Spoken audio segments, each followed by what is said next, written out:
Hello, everyone. Can you hear me? Yes. Thank you. Let's proceed with the class. You can see my screen, right?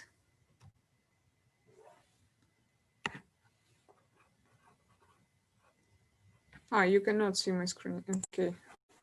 See. Now you can see my screen.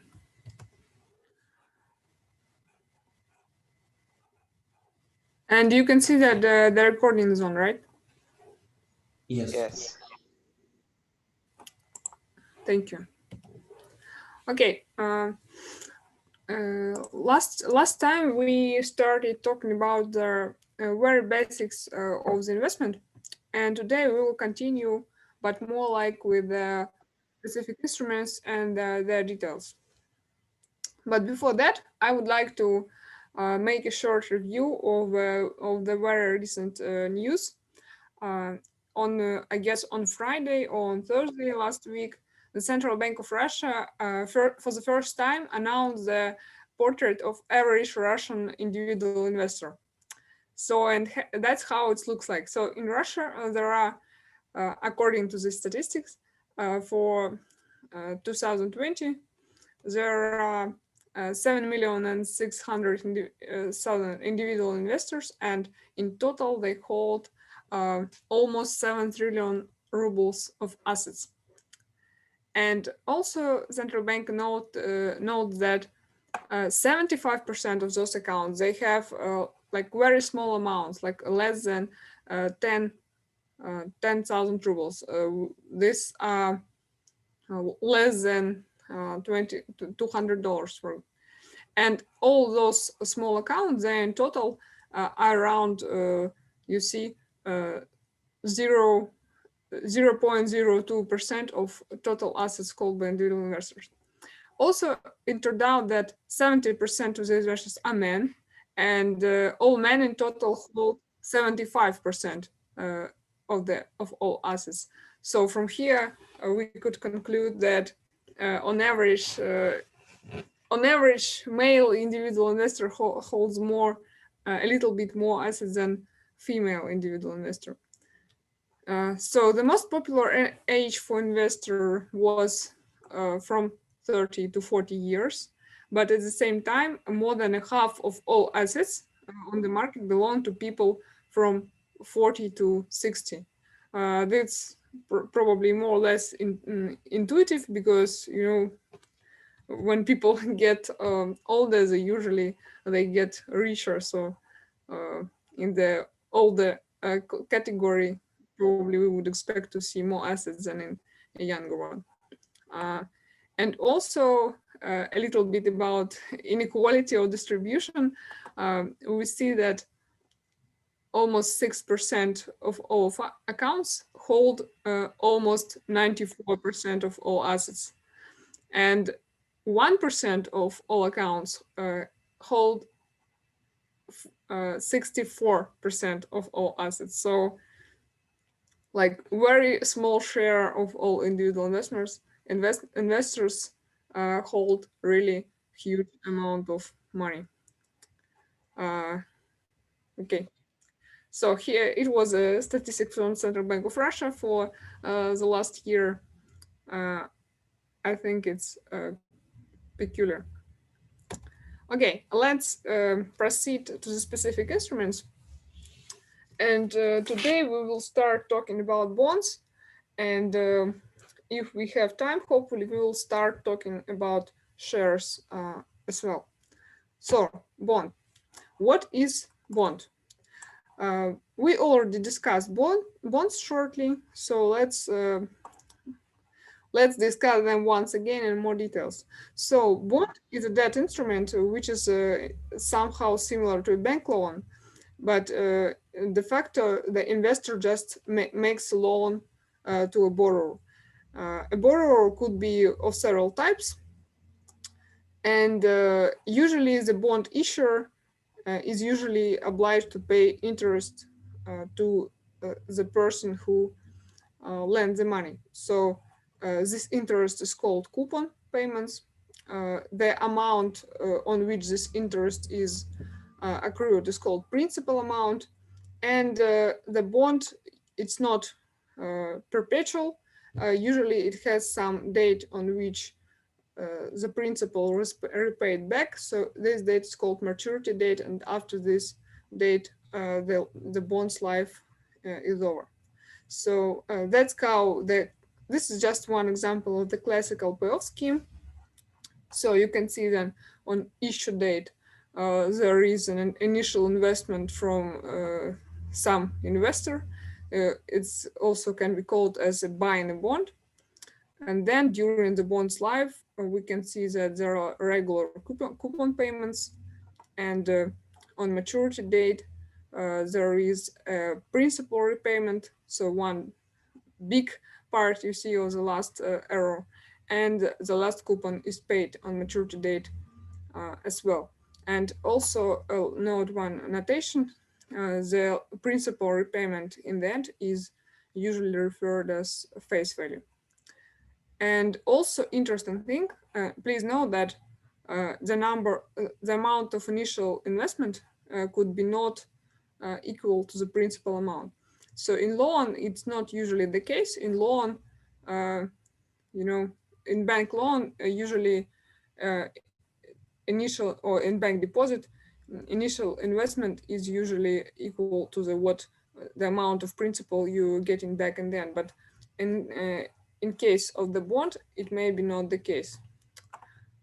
So it usually is in the very, very beginning, but in general, this is not the case. So why bonds are issued, and why? What would be the motivation for this? So bonds may be issued by several reasons, but okay, let's start with who issue bonds usually. So bonds can be issued by companies, government, or just regional authorities or municipalities. So in those, according to the issuer, they could be called corporate bonds, government bonds, or municipal bonds.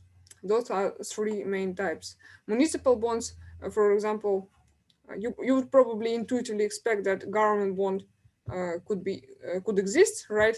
But municipal bonds could be, for example, I don't know, Krasnodar area in Russia issuing some debt instruments to borrow some money. So that's an actual case. It happens all the time. So this is quite common, both in Russia and in other countries. So bonds may be issued to finance some company's needs or a separate project. For example, if the company decides to expand, to open maybe new shops, new offices, and so on. And why issue bonds when the company could just take a bank loan? But here the answer is quite simple. Because bonds usually assume lower interest for the borrower. So if this very same company or government would decide to take a loan in the bank, then they would probably be charged a higher interest than they would totally pay in case of the bond. So, and usually the more reliable is the issuer, the lower interest it usually offers. And by interest here, we should not consider coupon, which we will talk about it later, what exactly is here considered by interest. But the logic is the same. The more riskier is the borrower, the higher return we would probably expect from him or her if we decide to lend the money, because it would be somehow compensation for the excessive risk. And also please note that the government is usually considered the most safe and reliable borrower in the respective currency. For example, in rubles, in Russian rubles, we would expect Russian government to be the most safe borrower. Okay, with issuing, it's clear why someone is willing to buy bonds. So Bonds are usually, for the first time, bonds are bought directly from the company. So here, this initial payment is made directly to the company, but later bonds may be traded on exchange, or sometimes it could be on over-the-counter OTC market. But anyway, you would have, in this case, you would have an access to them via the broker. And why bonds are attractive for investors when they can just invest in a bank term deposit? The answer is again simple, because this buying a bond usually assume higher interest than a bank deposit. And again, interest here is not the coupon size, but more like a total return. We will talk about it today as well. So before we continue, I would like to tell you that there could be different names for the bond, and they are all almost literally synonyms, with maybe sometimes small nuances, but sometimes um, just different names of the same thing. So sometimes bond may be referred as debt or debt instruments, and in this case you would name it like not government bond, like government debt, not corporate bond, but corporate debt, even though those are literally the same thing. Sometimes you can also hear the word bill, for example, treasury bills. For treasury bills, for example, when I hear the words treasury bills, the first thing I am thinking about is the government bonds of the United States, but sometimes it could be treasury bills of the United Kingdom, of other countries. So usually um, bills are also name of the bond, and treasury bills are usually referred as government bonds of some countries. Notes. Notes are just the same thing as bonds, but usually when people say bonds, they imply some short-term instrument, like less than a year, for example. But uh, in general, this is the same thing. And OFZ is just a specific example of government bond. I mention it because OFZ is a short for Russian expression of облигации федерального займа, and it's translated literally from Russian OFZ to English OFZ without underlying translation. And this is the government bonds of Russian Federation. So we will probably mention them today as well. So here is example. So bond is quite an old, it's not some new instrument. Bonds started to exist like long time ago, several centuries ago. And here you can see the example of the bond from the 19th century. And this is a bond, as you can see, of the state of Louisiana. So this is a municipal bond in the United States of America. And let's consider how can we define its main features. So here we can see bond principal. So its principal is 5 US dollars. Of course, not today's dollars, but those value of dollars which was in the 19th century. I can see something in the chart. How does Vexel translate to English, and what is the difference between aid and bonds? Good question. Vexel is actually the bill. So I would say that this word usually assume more like a short-term instrument, but in general, there is no technical difference between Vexel or bill and the bond. So this is just also another name of this thing. So here's bond principal. Here, if we look carefully, we will see that here is a maturity date of January, probably January 1st of 1996. And here you can see those small pieces of paper those are actually coupons. So here you can see a coupon size. So this is 7.5%, and the coupon payment date. Here we can see that it, August 1st of 1994, and here those dates are different. Those February 1st, 1995, again August 1st, 1885, and here again February 1st, 1886, and earlier, in 19th century, it was like every time the coupon is paid, the person would have to come to the bank or to the broker or to the company which issued this bond, and this piece of paper would be turned every time, so it would be taken and the money would be paid. And the next time the second one would be taken and the coupon would be paid, and so on. So that's how it looked like, but now, of course, everything is electronic, but still the logic is literally the same. So bond coupon.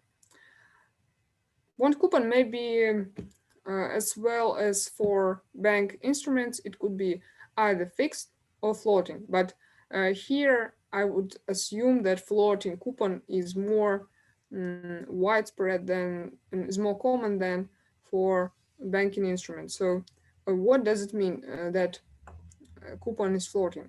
Usually it means that it depends on some interest rate indicator. What could it be, for example? For example, it could depend on central bank key rate, as an example. Say every time that the coupon date is coming, the central bank key rate is checked. It changes over time, right? And the coupon may be accrued according to the current level of the key rate. Another name of important interest rate indicator in Russia, at least in Russian rubles, it's called Mosprime. Mosprime is a quote based on interbank deposit. What does it mean? So quote is not a real market data. Quote is more like,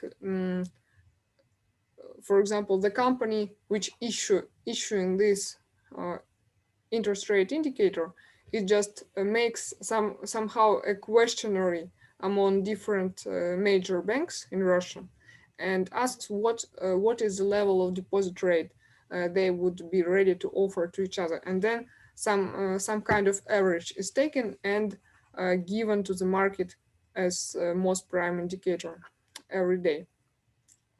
The same thing, literally the same thing, is happening in foreign currencies, of course. And the most famous example is probably LIBOR, or London Interbank Offer Rate. The same thing. Every morning, the biggest bank of, I don't know, of the United Kingdom, of international banks, they come together and they announce what deposit rate they would be ready to offer to other banks. And again, somehow, some kind of average, not exactly average, but some kind of average is taken from those quotes in different currencies, as you see, dollar, euro, British pound, yen, and Swiss franc, and given to the market as an indicator. So many instruments actually depend on LIBOR rate. And another example, I mentioned it because it's in rubles. It's called Ruonia. It's a ruble overnight index average, and it's not just some theoretical quote, but this is actually based on the real deals, overnight deals. Those are deals when banks they lend and borrow money from each other for one day. It's called overnight, and this some kind of average again of those deals is calculated in rubles and given as Ruonia indicator. So there are many others, of course, but those are just probably LIBOR is definitely most used in the world, and most prime and RONI are definitely most used on the Russian market, as well as central banking rate, of course. Okay. Uh, Now let's discuss the concept of accrued interest. Assume that here is a scheme, a payment scheme that you have for the bond you're holding, and assume 1 week before the next coupon, you want to sell the bond you have. And so, of course, if you sell the bond, you will not receive this coupon. But the question is, do we want this coupon to be accounted for in the deal price? So would you like to the buyer to pay you for the fact that he or she will receive this coupon for you? I guess, of course, yes, because uh, the buyer will get it and you will not. So this would be probably fair. So what's accrued interest? Accrued interest is just some the value of interest which is calculated on a daily basis. So how it's calculated in this particular example, it would be something like this. So you would take the next coupon amount, for example, I don't know, it would be, I don't know, 30 rubles, and you would have to calculate it for the time. Actually, this is a mistake. I'll correct it now. So because here you see that here it's written the next coupon amount, it means that when we come exactly at this point, this could be 1, and this could be just next coupon amount in total. So this would be not number of days in a year, but more like number of days in 6 months. So it may differ, but let's assume it's around this number. So accrued interest is calculated as a coupon size, and each day it grows by uh, by the same uh, amount. So it would start from here. It will start from 0, and sorry, and each day it would probably be growing, at the same speed. So, and also I would like to introduce here two quite important concepts, which are called dirty price and clean price.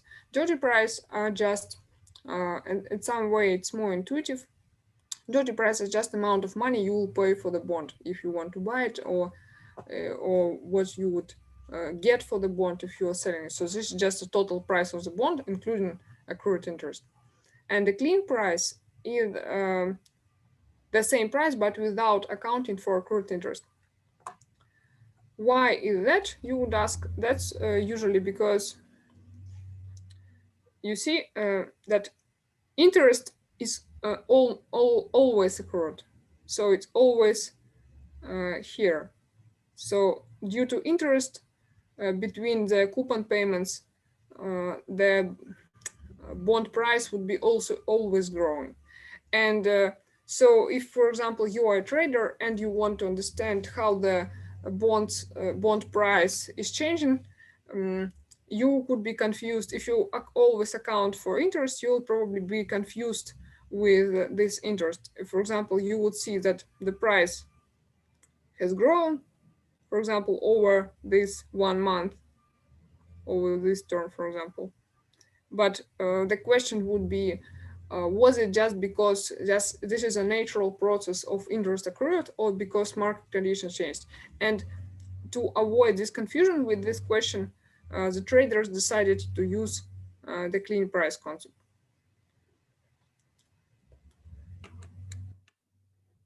Any questions?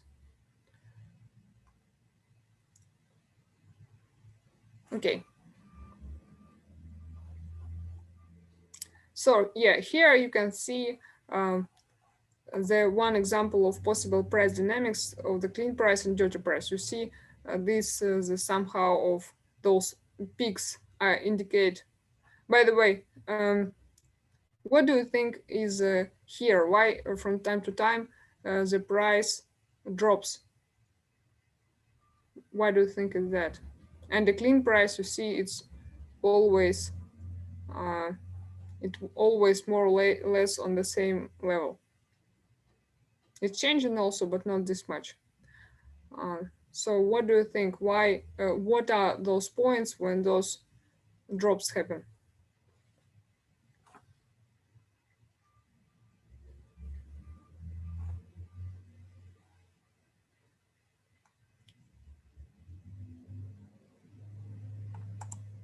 So no ideas in the chat as well.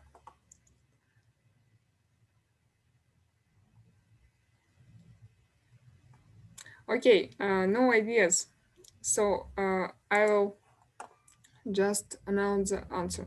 So dirty price just drops every time the coupon is paid. So when the coupon is paid, you don't need to include. So new coupon is already paid. The last coupon, the last coupon is already paid. The new coupon did not start to be accrued yet. So at this point, you do not need to include any coupon, either the last one or the future one, in price. So and like just one day before this, the coupon was included in almost in a full amount in price. So that's why the difference is this big. Any questions? I see something in chat. So we can just buy bonds every time and after the coupon and send right before the next coupon. Yes, you can. You can, but don't do not. Uh, I'll just say it in case you are mistaken this with some free profits. So because to buy a bond you need to invest the money, and coupon is not just some money you get out of nowhere. Coupon payments are just your compensation for the time value of money. So just giving someone money for some time, it's not something you would probably agree to do for free. So coupon is usually a compensation for this. So it's not like you can make some profit out of nowhere just buying coupons. So yeah, you could definitely buy it in the just after the last coupon when the accrued interest is zero and sell it here. But in this case, what you got left on your hands, those are just money compensating you the time value of money. This is not just some um, something when you uh, fooling the market or something like this.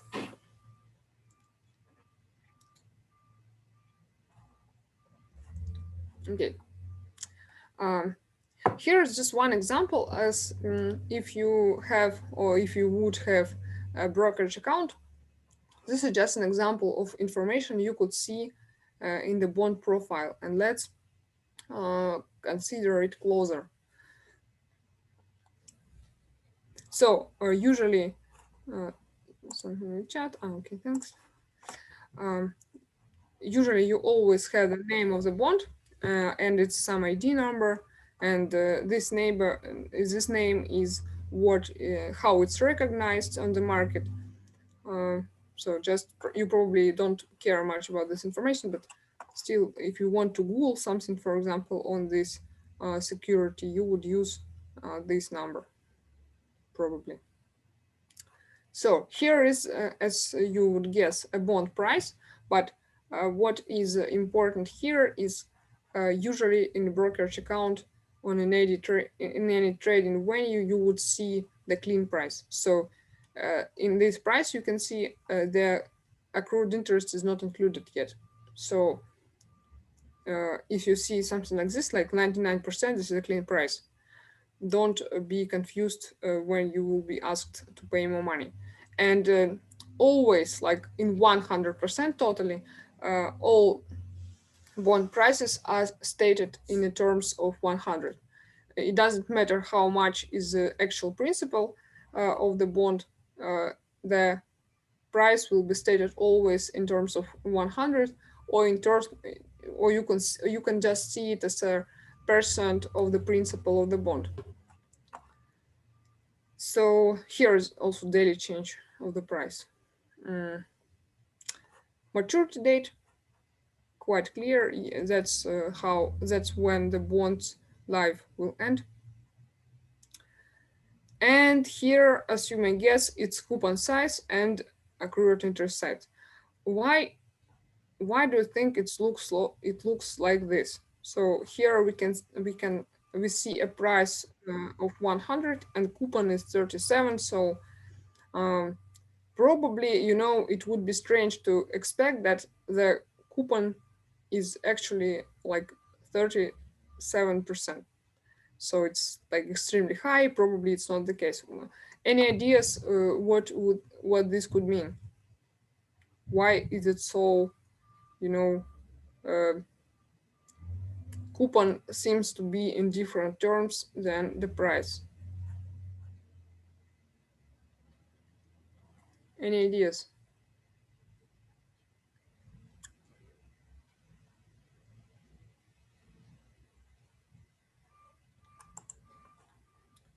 Taxes? Uh, no. Uh, you will have to pay taxes probably when you get some income from the bond, but still it would be not like 80%, but it would be more like 13%, and it would not affect this much level of those numbers. So you can see right now it's almost 40 and price is stated around 100. So they are like, I don't know, these are almost different, same, degree of numbers. But, okay, the answer is not so simple, probably it's not so obvious, but let's assume that we decided to use this number, this of the 26205, and Google for this and look deeper into this security. What would we find? That first of all, the security was issued actually in 2011, which was almost 10 years ago, and of course, since that the interest rate level has changed. But still, of course, it was not 40%, but still, it has changed. And again, if we Googled, we would see that the coupon size is actually 7.6%, and it's paid semi-annually.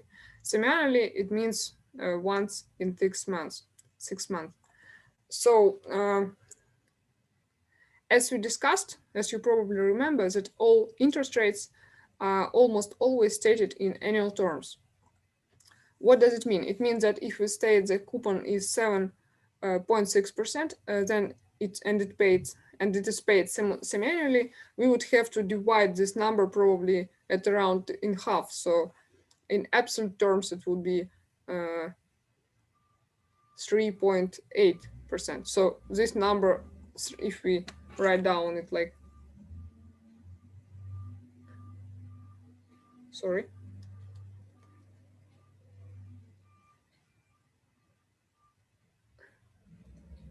If you would like to know how much is it in absolute terms when it's paid twice a year, we would probably have to divide this annual coupon rate by 2. So it would be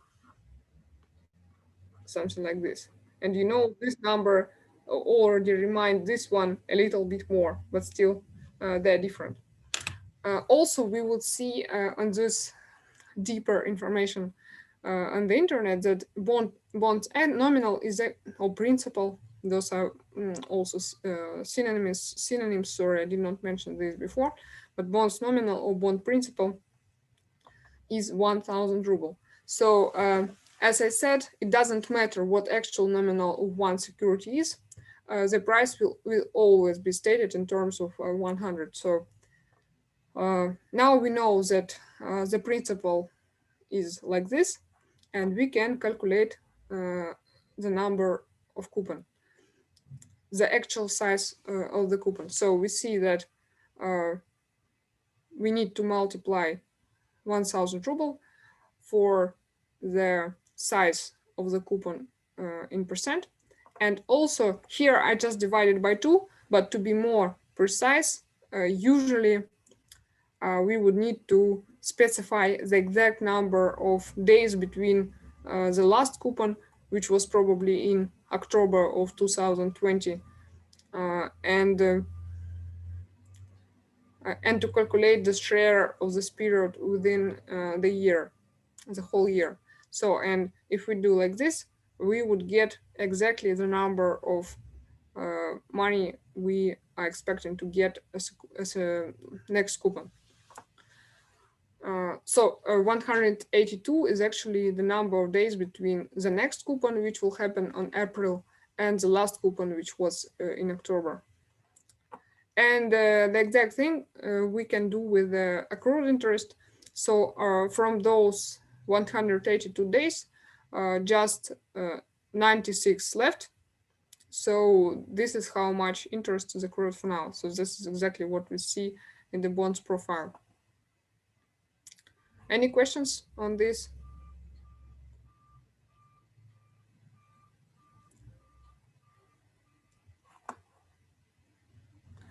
Okay, no questions. By the way, I guess that this topic on bonds and how to calculate this and that, it can be not always obvious. Even so, the arithmetic seems to be simple, but still, as a concept, it may be not obvious. So please do not hesitate to ask questions, because the bond is kind of a basic financial instrument, and if you are interested in investment, you will probably have to deal with them all the time. So, okay, no questions for now. Just in case, you may interrupt me later if you want. So the question is, why do we need to Google to understand this information? So why, in the beginning, as you remember, we mentioned that coupon is one of the main parameters of the bond. So, and the question is why such an important information as coupon size in percent is not given in the profile. So it's not clear right from here. It's if it's like annual payments of 3.7%, or it's like semi-annual payments of 7.6%.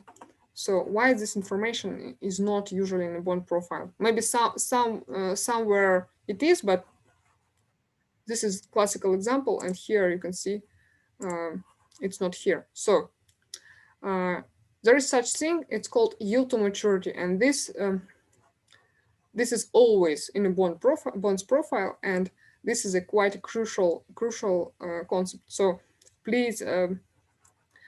Now we are going to discuss yield to maturity, and please ask questions if you don't understand something.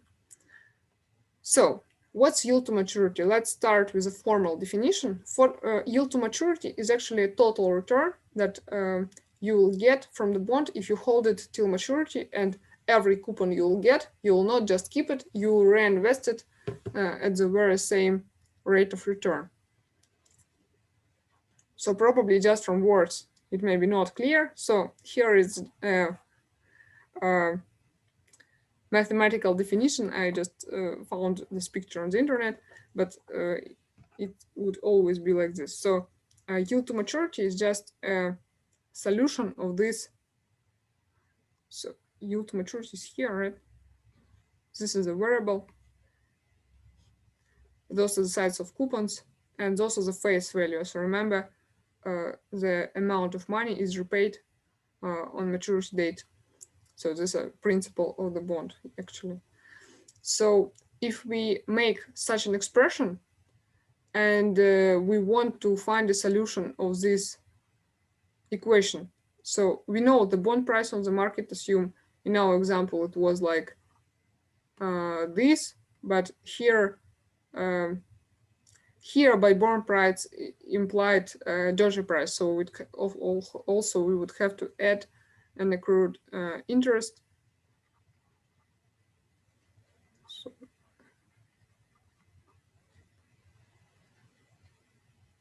So here would be bond price. Here we have to place all the coupons, and mathematically we would have to solve this equation of and find yield to maturity. So that's basically the definition, but how it's used. So basically, when you hear the word yield of the bond, it means in some way it measures how much money you will get from the bond in terms of return rate. So here, let me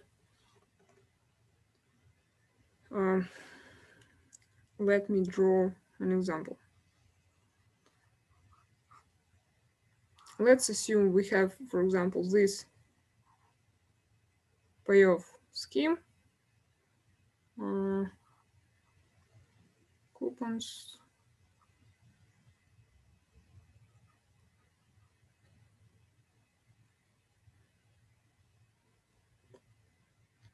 For example, here we are, like right now. For us, it's T0, the moment of right now. So, and let's assume we know what is the size of all those future payments, and we want to calculate its present value. Previously, in all examples, we usually used the same interest rate for everything, but in reality, the truth is that in reality, for different terms, it's usually different interest rate. For example, if we want to invest for 1 day, it would be, I don't know, like 4 and 2. If you want to invest for 1 week, it would be, I don't know, 4 and 4.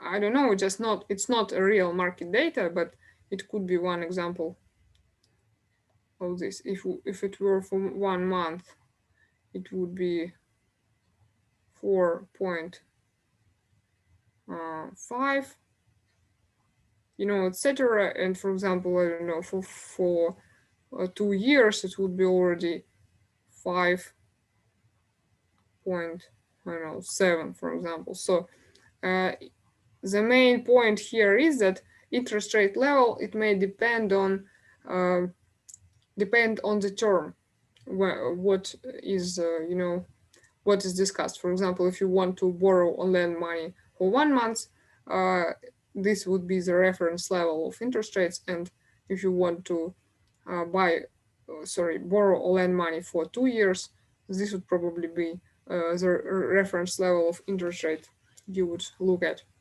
So it's by the way, this thing is usually called interest rate curve.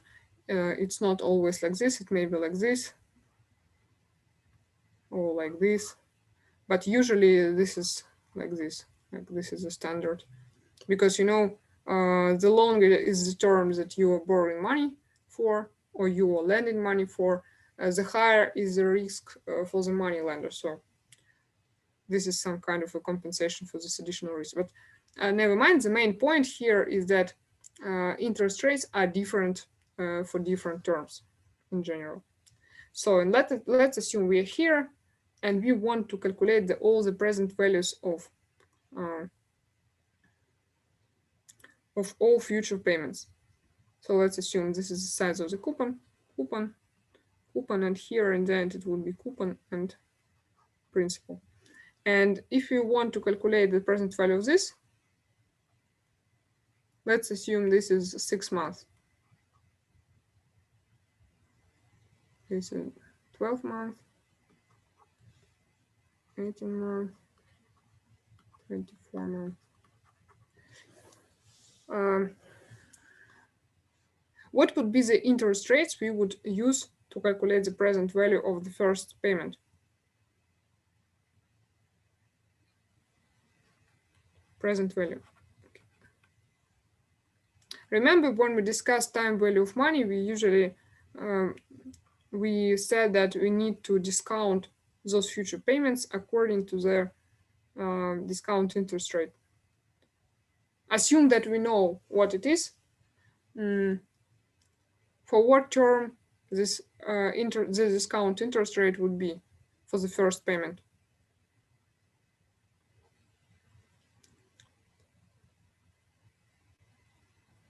One plus interest rate. And what would this interest rate be?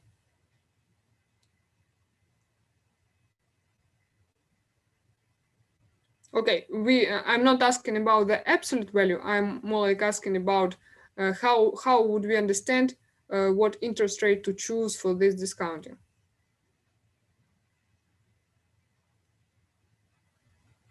From the curve you've mentioned before. Yeah, exactly. We would just look at what is 6 months rate in our curve, and here would be some level, and we would use this interest rate. And we would have to also account for this is not one total year, this is just half a year, so this would be we would have to add this degree. So, and the same would be for the next coupon.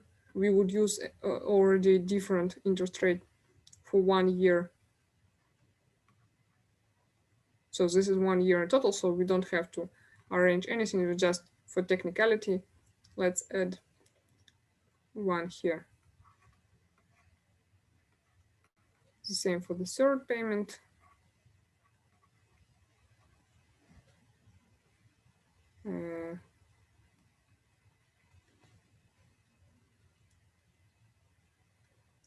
And the last payment would include not only coupon but principal as well. So that discount rate would be similar because it's defined by the term. So, and here what we would get. So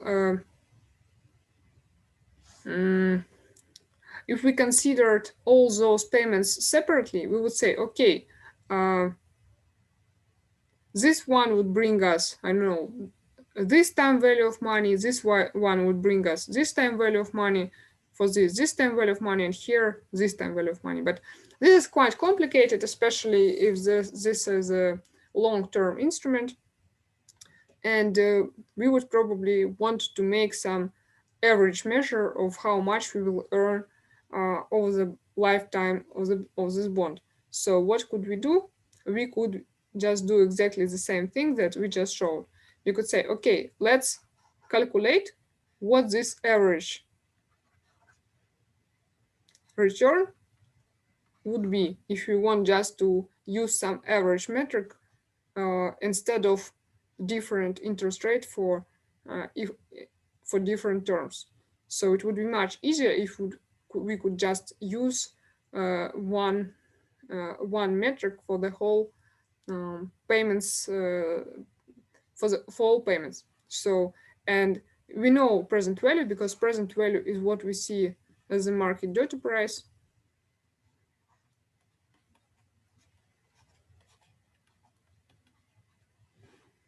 So this one we know, coupons we know, terms we know. So from here we can find this Y, or yield to maturity. The question is to you, how many solutions would this equation have?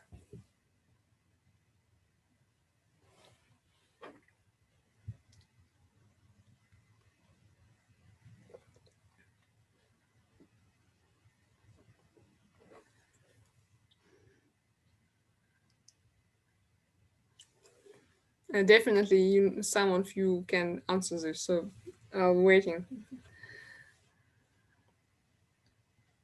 So this is a mathematic. Here's something in the chart, probably. Max degree. What do you mean by max degree?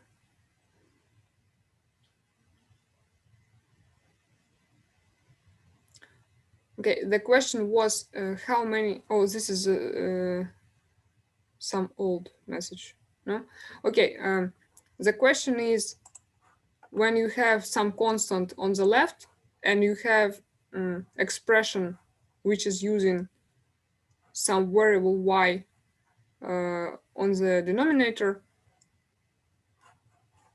how many solutions in terms of y would you have for this expression, for this equation?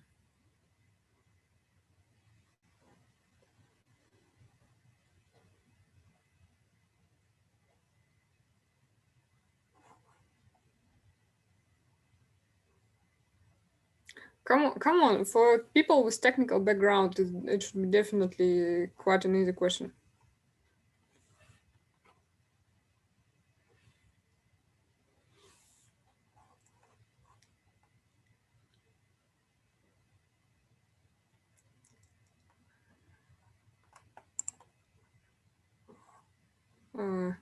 Yeah, not really. Okay,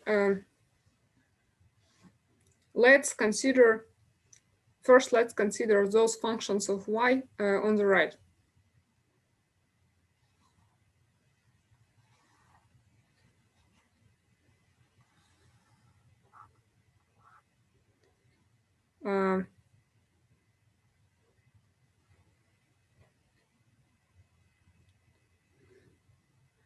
So you know this is a famous function 1 over y. It would be looking like this. So probably when we have it's some different it's some different form, but still the logic of this function is the same. It's a type of 1 over y in some power of some positive power. So it would still look something like this. And for the second member of this equation, it would be also something like this. I know it's something like this for the next one, and so on. And when we sum it up, we would have function looking something like, again, like this. So it would be monotonic decreasing function. And of course, technically speaking, we would have to write, draw something here again. So here's something in the chat. Maybe someone already, yeah, exactly.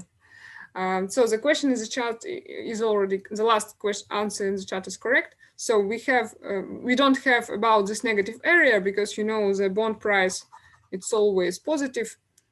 So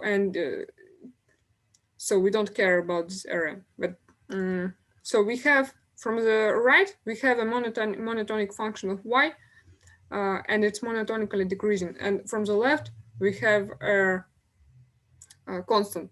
So this will be something like this. So this would be only one equation because the equation with the monotonic function, so f at x equals z, where f is monotonic function, it has only one solution.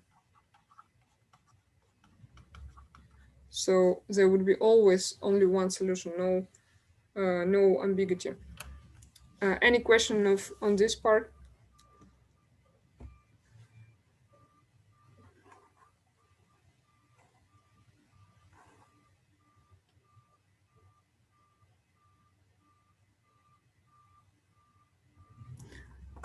Okay. Even if you have problems for now for understanding all the math, the main thing to remember here is that yield to maturity is just average return you would earn if you hold this bond to maturity. So if you don't resell it, in the middle of the lifetime of the bond, just hold it until it's completely matured and your principal value is repaid you back, then yield to maturity is what you on average get. So if you multiply both parts of 1 plus, we would get polynomial of the fourth degree.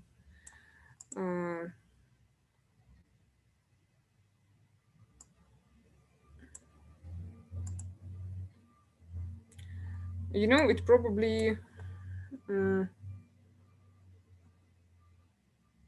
you would probably, make an additional condition that your denominator is not equal to 0. And from here, you would probably just get rid of several roots you would find. But here, the logic is like this. And it's not always, it should not always be just just as precise and is like in higher mathematics, because as I said, we do not care about this negative area. Maybe if we were considering it, we would have additional root, and then by multiplying by this expressions that you mentioned, we would get some additional roots. But in this form, this has only one solution. Okay. So another question. Probably also complicated one. What do you think the dirty price of the bond if the yield equals to the bond's coupon? For example, I don't know, yield 5% and coupon also by 5%. What do you think the price of the bond will be?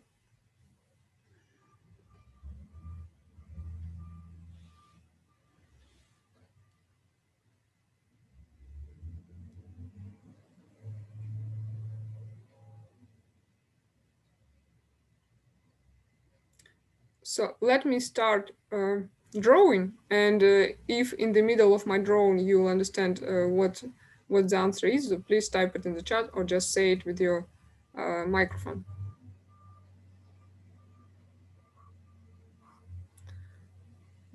For example, let's consider one example with principal of 100 and the coupon of 5. Let's assume we have only one payment. So it's about 5%, so from 100 it's just 5. And this is over 1 year, for example.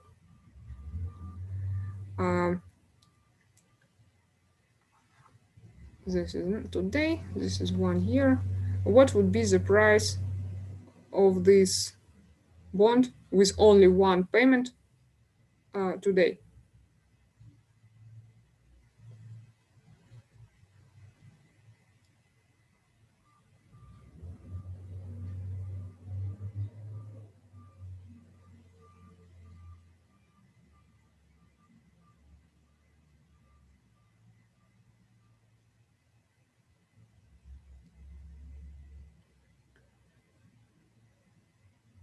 Okay. Then we would have to probably calculate the present value of this payment to the today's moment. We would do it something like this. It would be 105 divided from 1 plus discount rate sum. And what is discount rate? We know from the previous example, this would be just yield.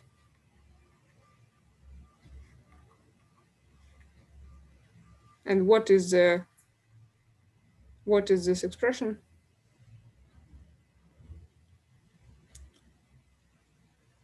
What does it equal to?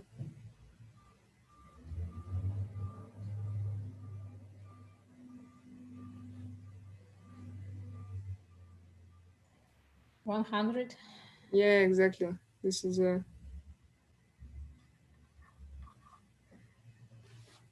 something in the chart.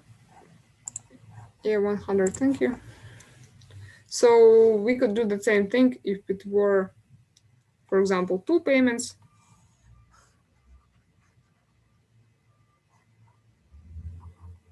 It would be in 1 year, and this would be, for example, in 2 years, and it would be 100 of principal and 5 of coupon.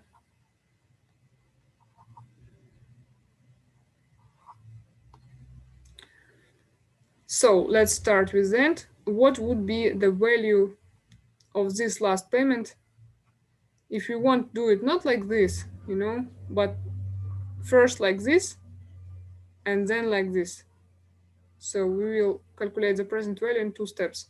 It would be present value in 1 year of the last payment would be again 105 divided over this. It would be 100.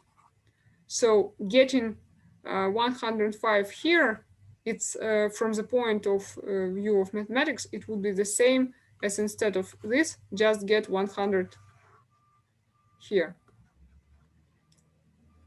So, and then we could calculate how it's getting to the 0 point in time.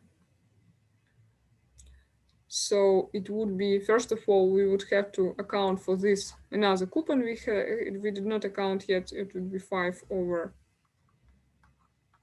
1.05 plus this present value of,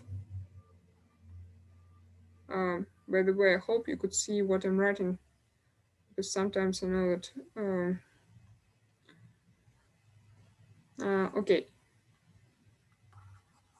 I write it a little bit higher instead. So we know the present value of the last payment in 1 year. So sorry, any question? Okay.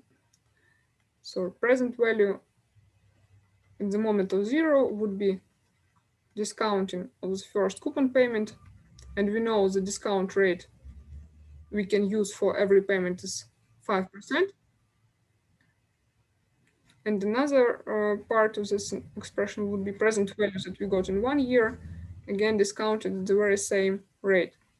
But if we know this is 100, again we would get it like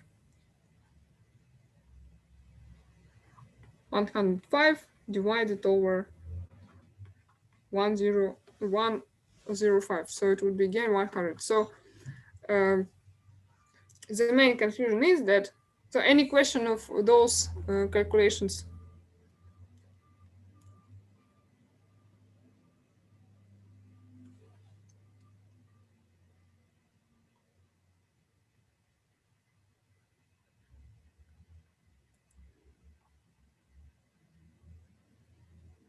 Okay, I hope that it's clear, at least in some way.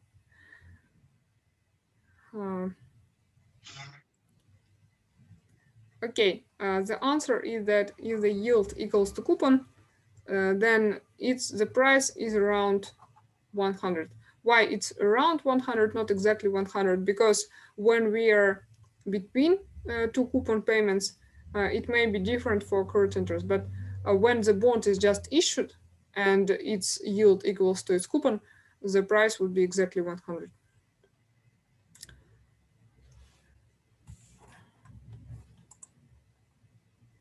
So no question in this, right? Okay.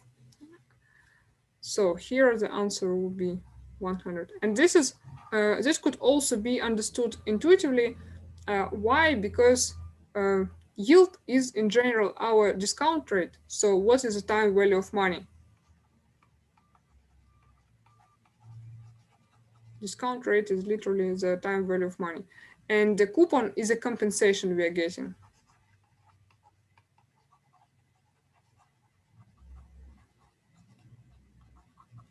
So, and if we know that compensation we are getting is exactly equal to the time value of money that we are losing when we lend in the money, so we would probably expect that they must exactly compensate each other, and we would just always, the value of our bond would always be equal to its principal. As the bond price usually stated in terms of 100, it would be 100.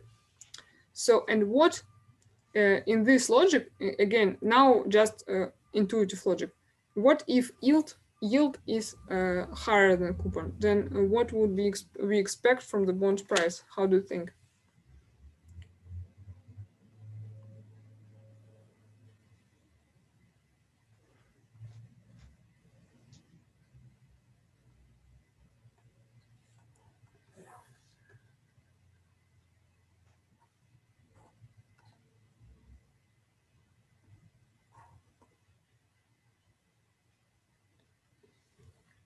Any ideas? So what if the time value of money for us is higher than the compensation we get from the bond issuer?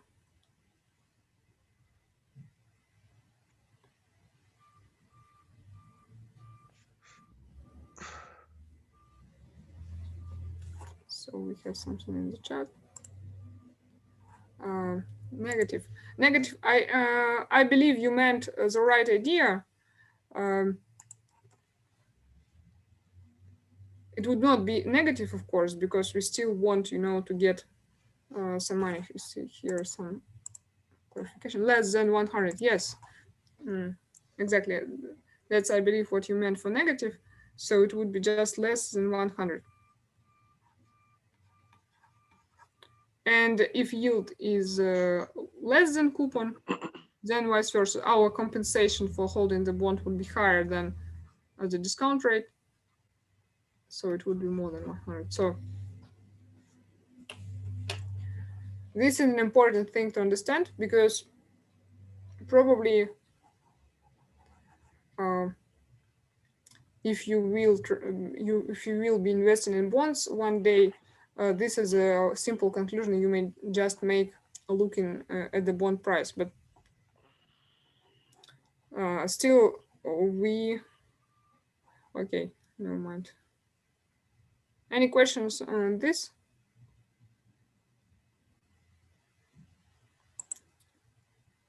Okay, so the answer about why coupon in percent is not here, because we do not actually care about the coupon. What we care is how much we will earn on this bond, right? So how much on the average, what income would we get? What is the return rate? So this information is generally in the yield to maturity. So probably one more reminder that coupon could be not at all. It may not at all matter. For example, let's estimate some parameters of the bond. Let's start, for example, with coupon, which may be equal to 0. And let's assume that yield is, so maturity is 1 year bond.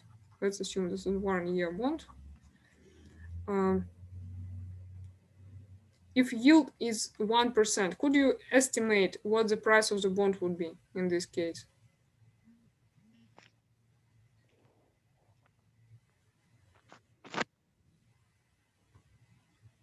Anyone?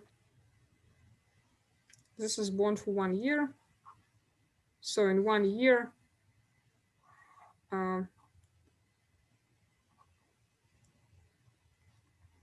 we would just get 100 without any coupon. What would be the price of this bond today if the yield we know is 1%?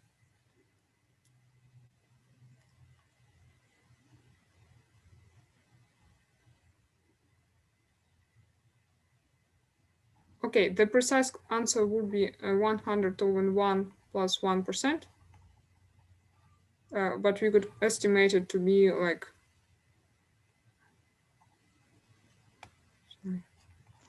100 minus 1.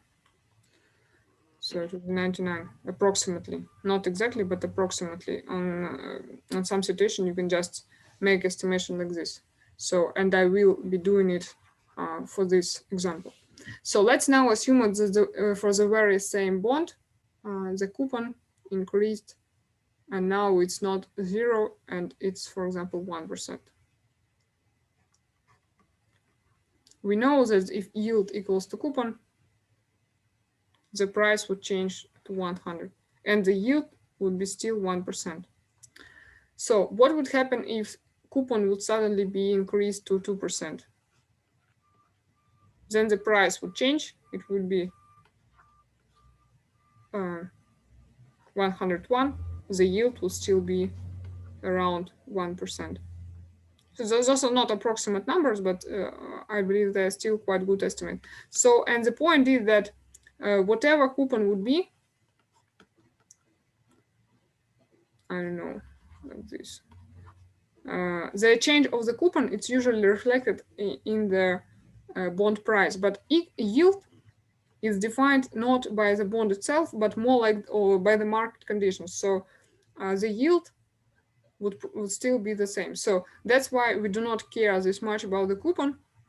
So coupon is not about how much we will earn on this. Coupon is about, the payment distribution over the time, and how much we earn.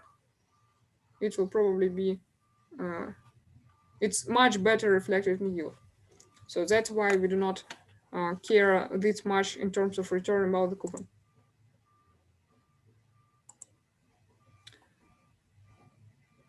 Any questions?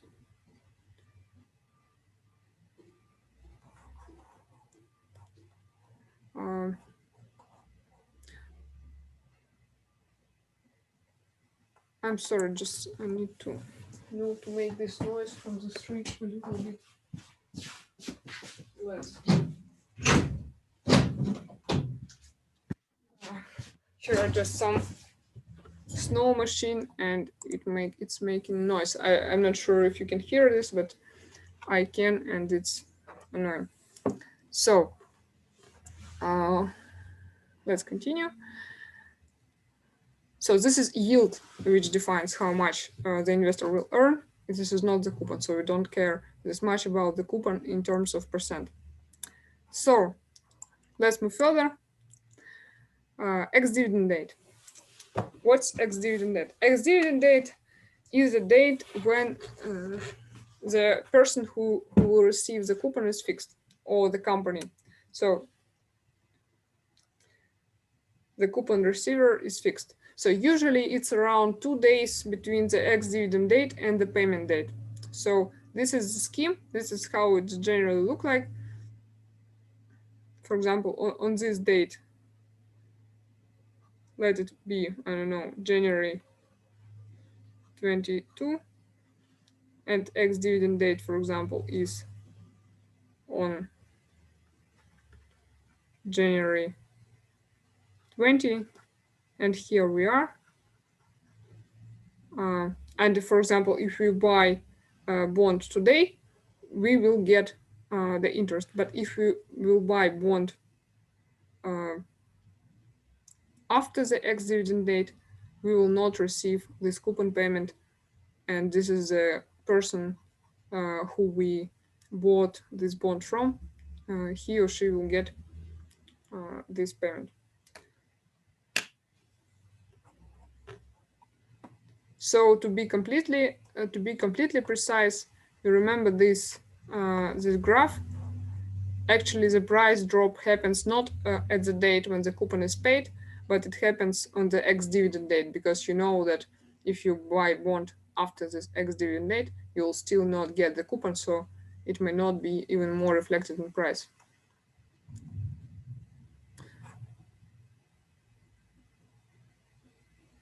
So this is just the whole concept of the ex-dividend date. Bond price dynamics. Another important thing is that let's assume that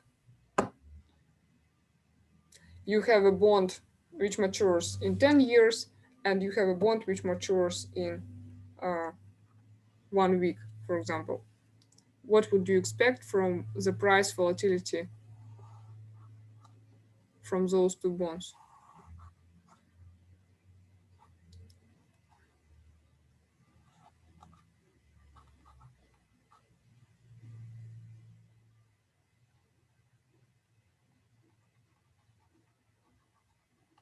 Of course, if we know that we are going to have some payment just in 1 week, we are more or less sure about it. We estimate it close probably to its final value, so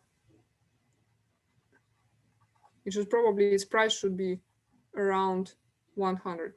But if we are only going to have this payment in 10 years, we would have to calculate it is like, mathematically it would look like this, some discount rate. And as soon as this discount rate would change, we would see a very significant change in this present value size. So this price would be changing much faster with the market conditions and this interest rate on the market.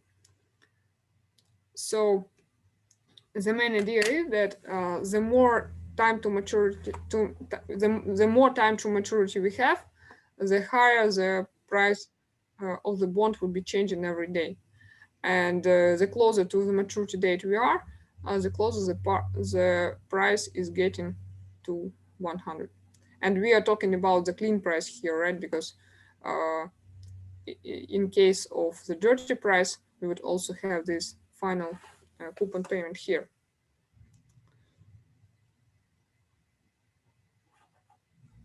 And the question to ask yourself to understand this concept better, you could ask uh, if you're buying the bond one day before maturity, so like here, would you be ready to pay for it $110, for example? Probably not, right? Because you would just gifted $10 to the seller. So, any questions?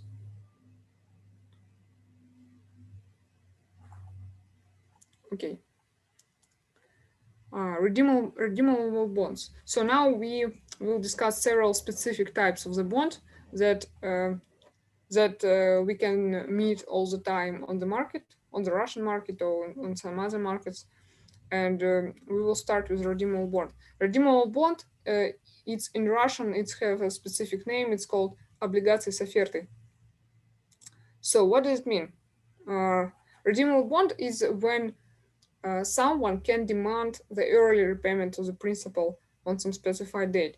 For example, initially it was supposed that you will get your final bond payment, for example, in 3 years, but in 1 year, the company may require that it will pay you back right now and no more payments will be made. So, who exactly has this right to make such demand depends in, on the type of this redeemable bond. Example could be callable bond. Callable bond when the issuer of the bond, so the company or the government, has such right, for example, in 1 year to demand the early redemption. I'll draw a scheme. For example, initially, according to the contract, the maturity date in 3 years, but in 1 year, someone, you or the company, has the right to demand repayment right here. They had this right, but not the obligation. So if they want to, they may do this. If they, for some reason, for maybe because of the market conditions, they do not want to do this, they will not do this. So the callable bond is when the issuer can demand this, and the puttable bond is when the holder of the bond or the investor has the right to demand early redemption. So here is a small task. I guess it must be not easy, but let's think for 1 minute and type in the chat or just say it with a microphone. So let's assume that you're a holder of a puttable bond and this bond gives you 4% coupon. And we also see on the market then bond for 3 years has a yield of 6%. So the question is that if you have 3 years before maturity left, would you demand this early redemption of this bond on this specified date or not?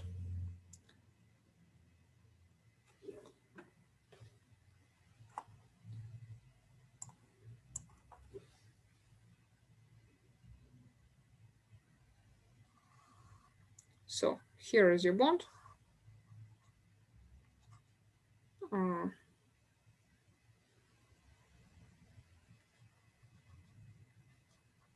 It pays some coupons. The maturity date in 3 years, and right now you have to decide if you continue to get these payments or you will just take your principal away and close the bond. And also we know that on the market, maybe on the exchange, 3-year yield is 6%. So the question is, would you be willing to use this right to redeem or not? Would you use this right to demand to repay you early?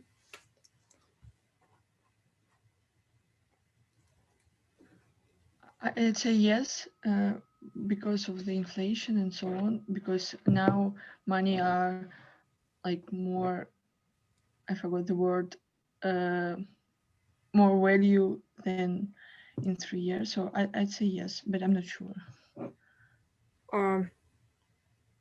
Yeah, I believe that the direction of your thought is exactly correct, but I'm not sure that the word inflation is correct to use here. It's not inflation, it's just time value of money. They are somehow interconnected, that's right, but not always. Okay. So you probably meant to say that the time value of money now changed, and it's now not 4%, it's more like 6%. So this answer would be correct. Let's see if there is something in the chart. Okay, unfortunately nothing in the chart, but yeah, the proposed answer is exactly correct. So let's consider our options. So what would be our payment schedule if we agree not to demand any early repayment? We would be just getting the payment planned with this bond. So we would get let's consider that our capital is 100. So it would be 4, and in 3 years we will get 104. And now let's think of what we would get if we take this 100 with our right to demand early redemption.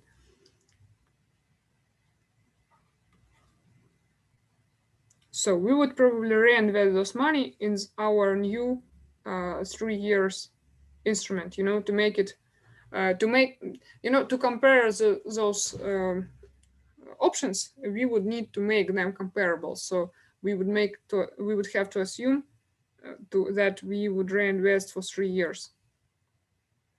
What would we get?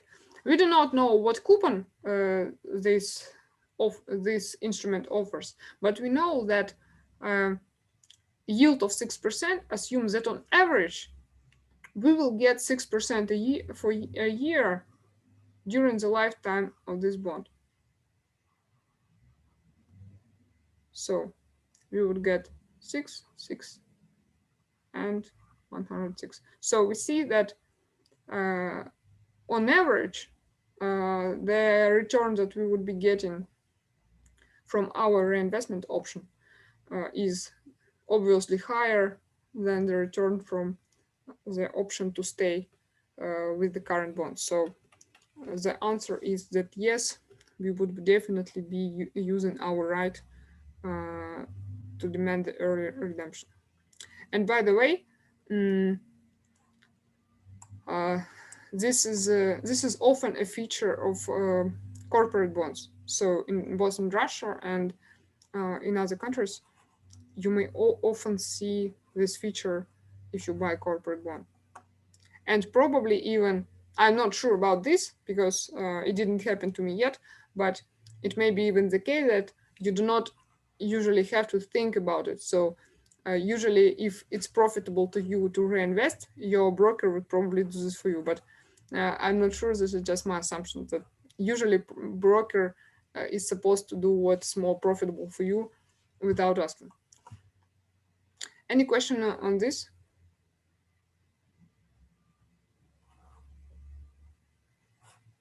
Something in the chat.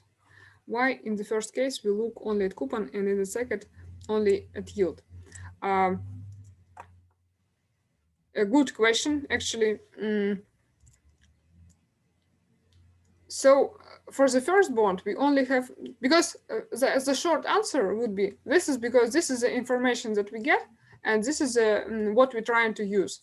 But on average here, we do not compare returns. We are trying to compare two options in terms of future cash flows that we will be getting. And we know that if we keep the bond, we will be getting for uh, 4 units of money in coupons and some repayment in the end. And we also know that on average, so it's not the exact amount of cash flow, but we know that on average we could estimate it like this. If the yield is 6%, we would estimate our cash flows as 6, 6, and 106. So this would probably not be actual cash flows that we would get, but still we know that the concept of yield to maturity allows us to say that would be approximately the same thing.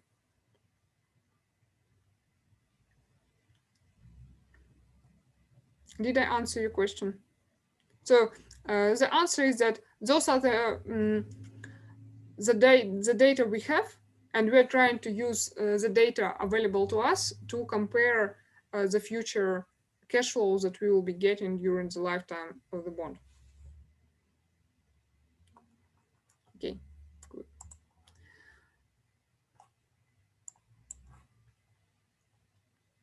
So here I will tell you about 2 types of the bonds, just about their definitions. This is not a common thing, but sometimes you may face it. So I'll just mention it so you would know what it is. So the first one is amortized bond, or bond with amortization. This is just such type of the bond when the principal is being repaid before maturity, usually in several payments. So here is just a simple example of possible repayment scheme of the amortized bond. So you see that this is a 6-year bond, amortizing bond, and we see that from starting from the year 3, also the principal repayment are assumed. So you should just know that it's not always the case the principal is repaid only on the maturity date. It may be the case that principal repayment are distributed during the lifetime of the bond. And another definition would be convertible bonds. And convertible bonds is a bond when it can be converted in a specific number of shares, and again at some specific days. So here just some scheme I found on the internet. I find it quite convenient. So it always starts its life as a usual bond. So it just pays interest and coupons as usual for usual bond. And then at some date, and this date is usually before maturity, or it can be at maturity, or it can be several dates during the lifetime of the bond. But the idea is so that we have an option to change our bond. And we say, okay, I do not want to hold my bond. Give me, for example, 5 shares instead. So, and from the bondholder, then you would become a shareholder. And how would we understand if we need to make such a decision to convert our bond? Again, it's easy. If stock price is high enough, or we would expect it to be, high enough, we would probably use this option to convert our bond to shares. So probably this is a good point to make a break. Let's make a break for 15 minutes, and then we will continue with bonds.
Okay, let's continue. We talk about amortized bond and convertible bonds. Those were only definitions to remember. Nothing too important about those types of securities. So, and here is a more complicated and at the same time more important type of security. I know that we have people who is preparing a presentation on the economic crisis of 2008. So you're probably already familiar with those types of security. So mortgage-backed securities, what it is? So the formal definition would be that this is a debt security which is secured by home loans payments. So, or I'll just read it out loud. So this is an investment similar to a bond, and this is made of a bundle of mortgage payment, and those mortgage payments, they are taken from the bank and issued separately as a separate security. So probably from words, it's not exactly clear. Let's consider a simple scheme of those securities. And by the way, just to specify, in Russia, it's called ипотечные облигации.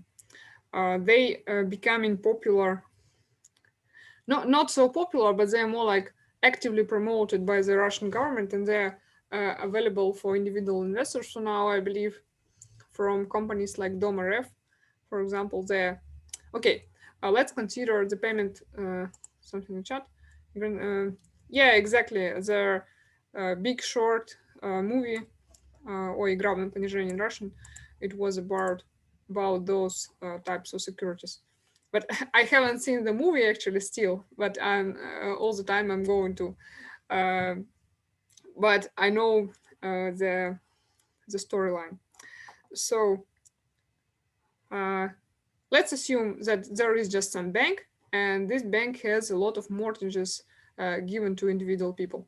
So, and then those mortgages, they are formally taken from the bank by some another entity, by some fund, or by some, I don't know, by some other company. And of course, people who took those mortgages, they pay money from time to time, to as their interest payment, as their mortgage payment. And this fund takes all those mortgage payment in one pool, and from those payments, it will just make a new security called mortgage-backed security. And investors who buy such type of securities, they just receiving not some fixed payments, but they are getting payments from which come initially from those mortgages. So those mortgages pay on individually. For example, this guy paid today, this guy will pay tomorrow, this guy will not pay at all, this guy will pay in 2 months, and so on. And all those payments, they are taken in the same pool and then given to investors who are buying those mortgage-based securities. And important thing is that all this happens not in the bank, but those mortgages are somehow formally taken from the bank account, and they are, used separately to form such securities. In short, it would be MBS. And usually those, of course, those securities, they offer higher returns than just a term deposit or government bonds, because in general, some people may not pay at all, so this is higher risk for the investor. Any question for now on this security?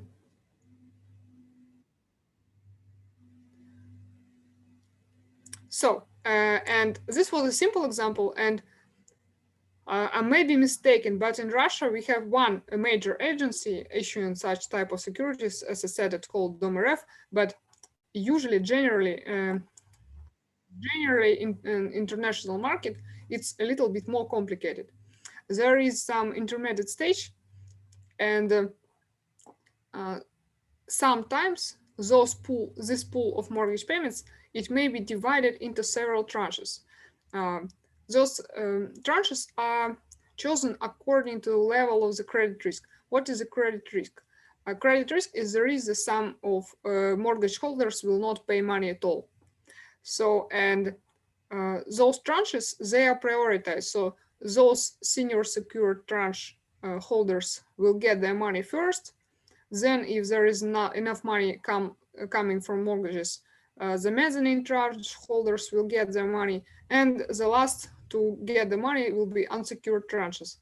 And of course, the higher the risk, the higher must be, as we already know, the higher should be expected return, because the higher return is a compensation for the higher risk. So, and again, all this happens in some fund or some other bank, or anyway, we will be calling it investition entity. So as I said, those instruments, they played a crucial role in the triggering of the economic crisis of 2008. We will probably hear about it more on Thursday. So any questions on this type of thing?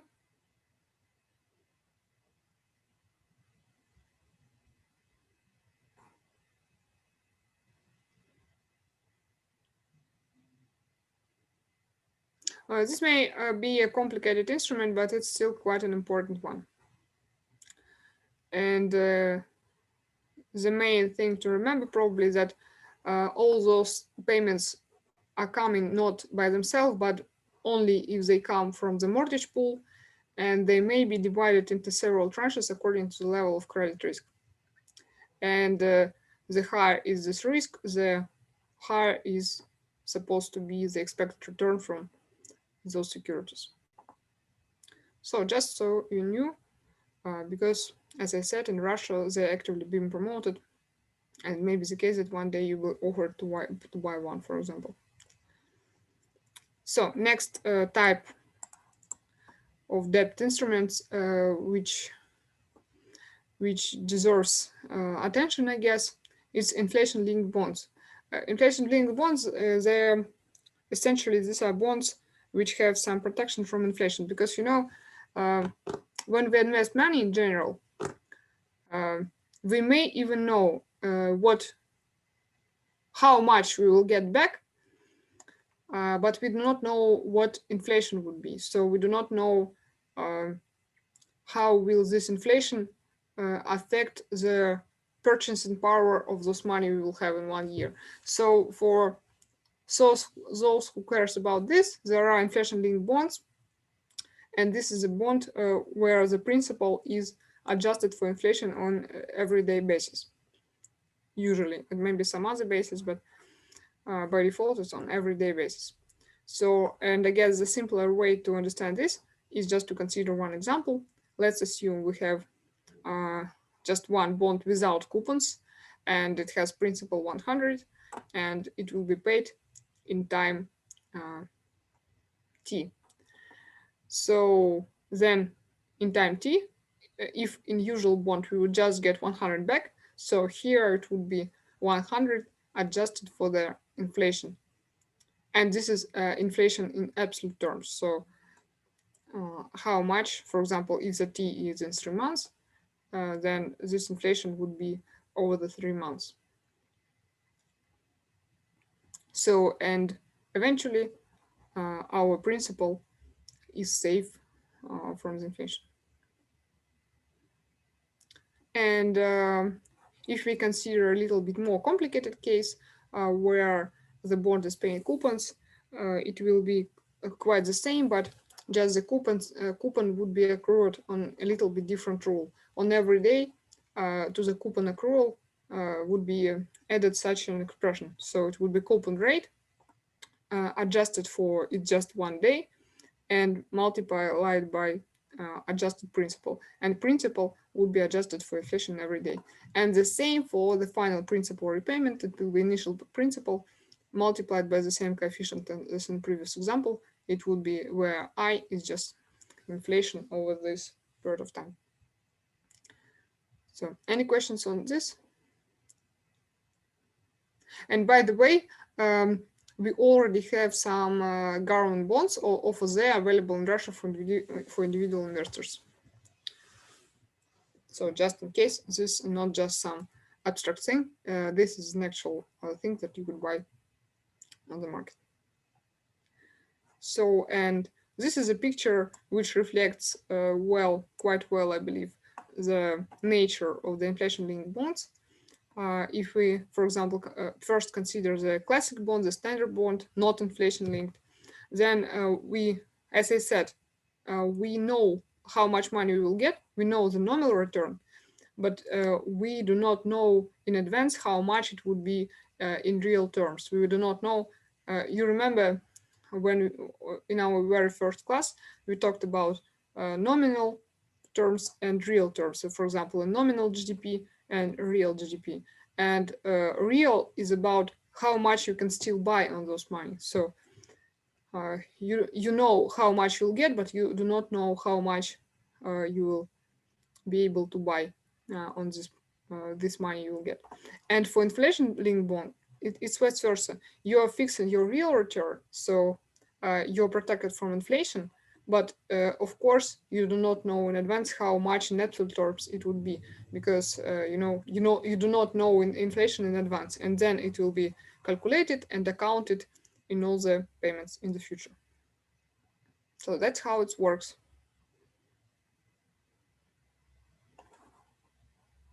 Any questions? Okay. So structured notes. Structured notes, again, I will not go deeply into details, just to explain you what's usually implied when mentioned as structured notes. Structured note is just a debt instrument as a usual bond, similar to it, but usually its payoff depend on different factors. For example, some commodity price or foreign exchange rate or some interest rate level, or maybe even some share price and so on. For example, there may be such bond that depend on ruble-dollar exchange rate. For example, if this exchange rate is higher than 75, then the coupon would be just a normal bond coupon with 5% coupon. And if exchange rate is, oh, sorry for this percent, this is a typo. Wait, sorry. This is not a percent, this is just 75. So, and if, for example, exchange rate is lower than 75, then the coupon will almost get to zero. So, and those type of instruments, they are called structured notes, or just structured instruments. And interesting thing is, just recently, Central Bank of Russia issued their law proposal that will forbid to sell structured notes to individual investors. And by the way, except for those which have coupon with like a minimal level of 2/3 of the key rate, and except for mortgage-based securities. So you see how actively our central bank promoting those type of investment. So mortgage-backed securities are not the easiest, probably not the most secure instrument, but they are still central bank forbidding individual investors to buy structured notes, but still allowing buying the mortgage-backed securities, because they want this market probably to be developed. And even more probable, it's not Central Bank of Russia who decided this. This is more like a government agency issuing those securities with this lobby. So that's basically it. And after this news has come, only yesterday, I believe on Monday, Central Bank again announced that maybe they will reconsider this law project, this bill, right? But we will see. Probably this will be still in action. So Eurobonds. Eurobonds, another popular type of bond, is quite simple. Eurobond has nothing to do with Europe. It has nothing to do with euro, but for some reason, historically, it's happened to be named Eurobonds. And Eurobond is just a bond that was issued in a currency which is not domestic for the issuer and not domestic for the country where it was issued. For example, if Russian government issuing bonds in euro, this would be Eurobond. And if Russian company Sberbank issuing bonds in US dollars, it would be also Eurobond. And for example, if some American company would be issuing, its debt in Swiss francs, for example, it would be also Eurobond, and so on. So Eurobond is just bond issued in different currencies that is the national currency for the issuer and for the country where it's issued.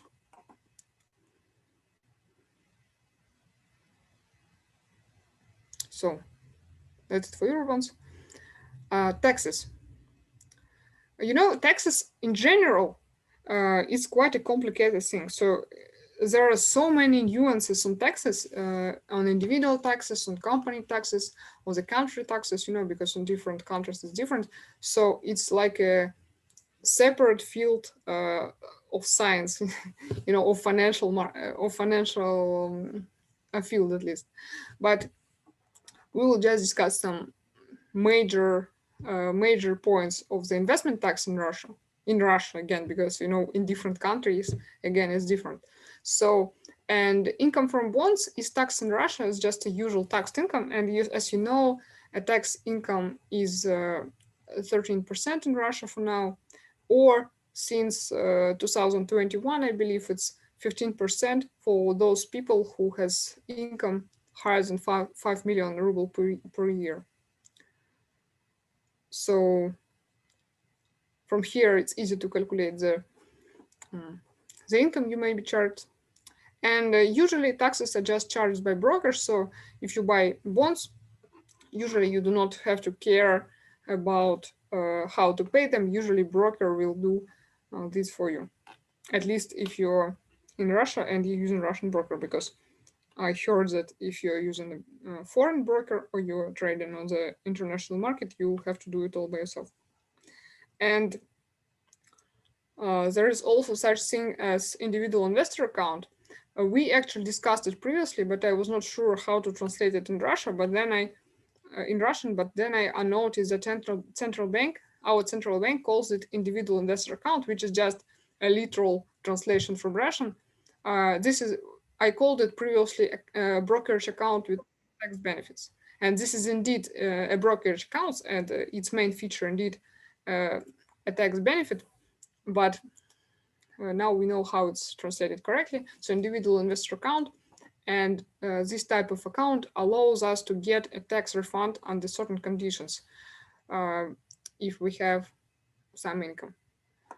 So what are those conditions could be? We discussed on a previous class. And for example, you could choose if you will be refunded taxes on your initial investment, or you will be refunded taxes from the income from the instruments you invested in. But still the main condition of this account, I believe, is not to withdraw money within 3 years. Otherwise, you're not getting this tax refund. But still, this could be a nice thing to get. So why buy bonds if you can just invest your money in some term deposit in the bank? Let's consider pros and cons of this approach. You see that, first difference is that term deposits in Russia, they're secured by the government, at least by the amount lower than 1,400,000. This is a good thing about deposit, but the shortcoming that deposits usually have lower return, and they have lower or no liquidity, because you cannot come to the market and sell deposit to another person as you can do it with the bond. So if you need money, you can just withdraw them from the deposit. Again, in Russia, you have such an opportunity to withdraw money anytime you want, but if you do so, you will just lose all interest that you earned. And in bonds, it's not the case. In bonds, we have higher return on average, not usually, but literally always it's higher liquidity because you can, I don't know, if you're tired from keeping this bond, you can just sell it on the market, and you'll even keep accrued interest as we saw previously, because accrued interest is included in doji price. So bonds are tradable. From shortcomings, the bond price can be below nominal if it's sold before maturity. For example, it may be the case that you're selling the bond with principal of 100 and you're getting, I don't know, 98, for example. It may be the case if the current yield is very high. It may be the case that the money you get for your bond may be lower than its principal or nominal. Again, those are synonyms. And in terms of deposit, if you withdraw money, you will definitely keep your principal amount. So this is another risk of a bond. On the other hand, it may be the case that you are selling the bond and the price you're being paid is higher than the nominal. So, as you know, it has two edges. And of course, bonds have higher credit risk. Bonds are not secured by government, and you know, banks usually banks are more secured in general, and just some random company issuing bonds, you know, the probability of its default is probably higher than just for some big bank. So if you're still here, you can type in the chat what would you choose to invest in deposit or in bond.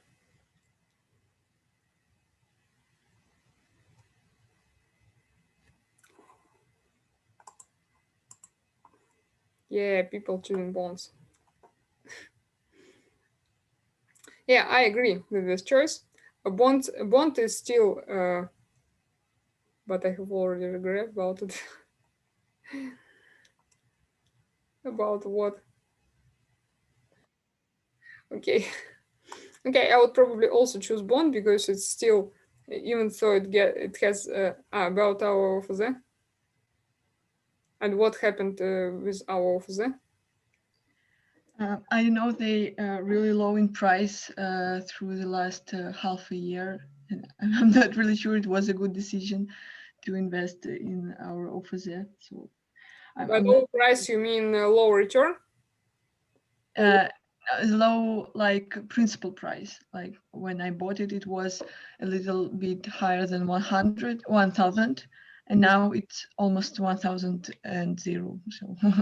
But still, maybe, you know, maybe at the same time, if you invested your money in term deposits, you would be on a worse condition. So at least OFZ is a good thing to start. And maybe, by the way, I'm not sure, but do you still getting this tax refund from the OFZ? I mean, I know that now OFZ income is taxed as well, but previously I believe it was not. So maybe, Yeah, you know, it without taxes initially. Yes. see, you still don't have to pay taxes. By the way, from now, I believe maybe from this year even, government bonds in Russia are also taxed exactly as all other bonds. As you see, Nadezhda managed to avoid taxes. So you're lucky in some term. So I would probably choose bonds too. So, but if you decide that you want to invest in bonds, how would you choose? You know, there are several types of bonds, or many types of the bond depending on the market. So, the question, by the way, what do you think you would be paying attention to? What parameters are the more important to you?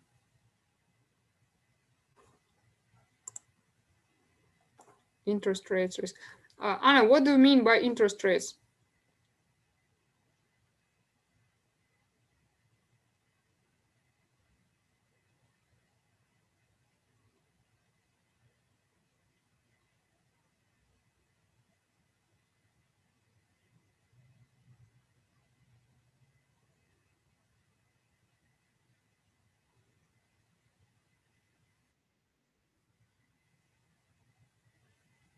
For brothers. Okay. I hope that you meant yield, because I'm just asking to make sure that you are not mistaken in coupons and yields. So we do not care this much about the coupons. We would probably care most about yield. But also another thing that was not mentioned in the chat, it's maturity. Because what is this time to maturity for this bond? On the one hand, yes, you can always resell it if you want, but still, you know, probably if you have time horizon for your investment, for example, you know for sure that in 1 year, like you need to buy a car, for example, or I don't know, some other important thing, that you would probably choose some investment for 1 year horizon to make it more predictable. So maturity also matters. And another types are also yield and risk. By risk, usually, you know, there are actually different types of risk embedded in the bonds, but the main, of course, is a credit risk. So maturity is about how it matches your investment horizon. Yield is about how much you want to earn, how much you expect to earn, and credit risk, what are the chances that the issuer of your bond will default and you will not get your money back at all, or get very little after the company liquidation, for example. So with maturity and yield, this is more or less clear, right? So maturity is given to you when you're looking into the bond, and yield is usually already calculated when you look into your brokerage account. So you can see what is the yield of specific security. But how to estimate credit risk, it may be not so obvious. There could be different approaches to do so. So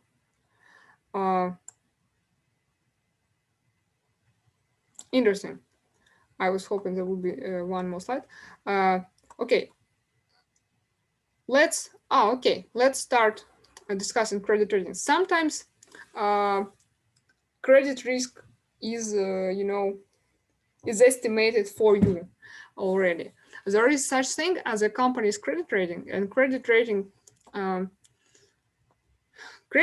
is actually some attempt to estimate and to measure risk or the credit worthiness of a borrower, and it may be in respect to the company, or it may be to respect to the particular financial instruments. For example, the company may have one credit rating, and if it issues some instrument, it may be the case that this instrument has different credit rating.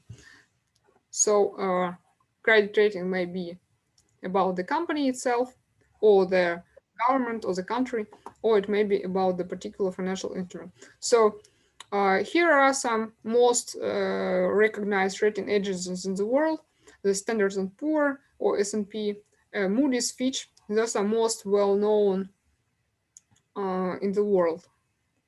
And in Russia, I believe for several years already, we now have our own credit agency. It's called ACRA. And, you know, just if you're interested, you may look into it.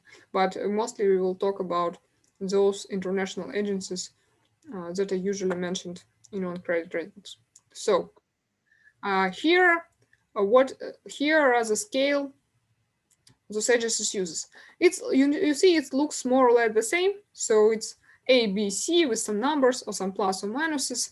This scale is a little bit different for those, but for the highest credit rating is called AAA, usually for all of them.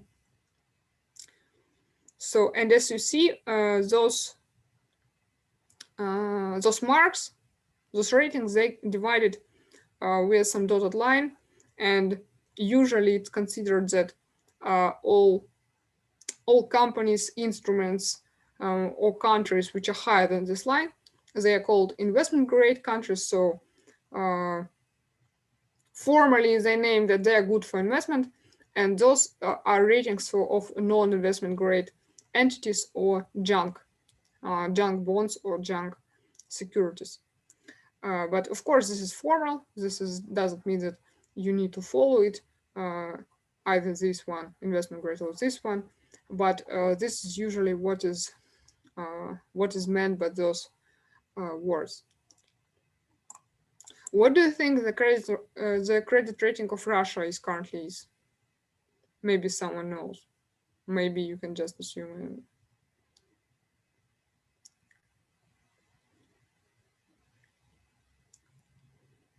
For example, let's look mainly at Standards and Poor. I believe this is the main one among these three. But maybe this is just my subjective, estimate. But where would you stop here? Like, do you think Russia has AAA credit rating in the world?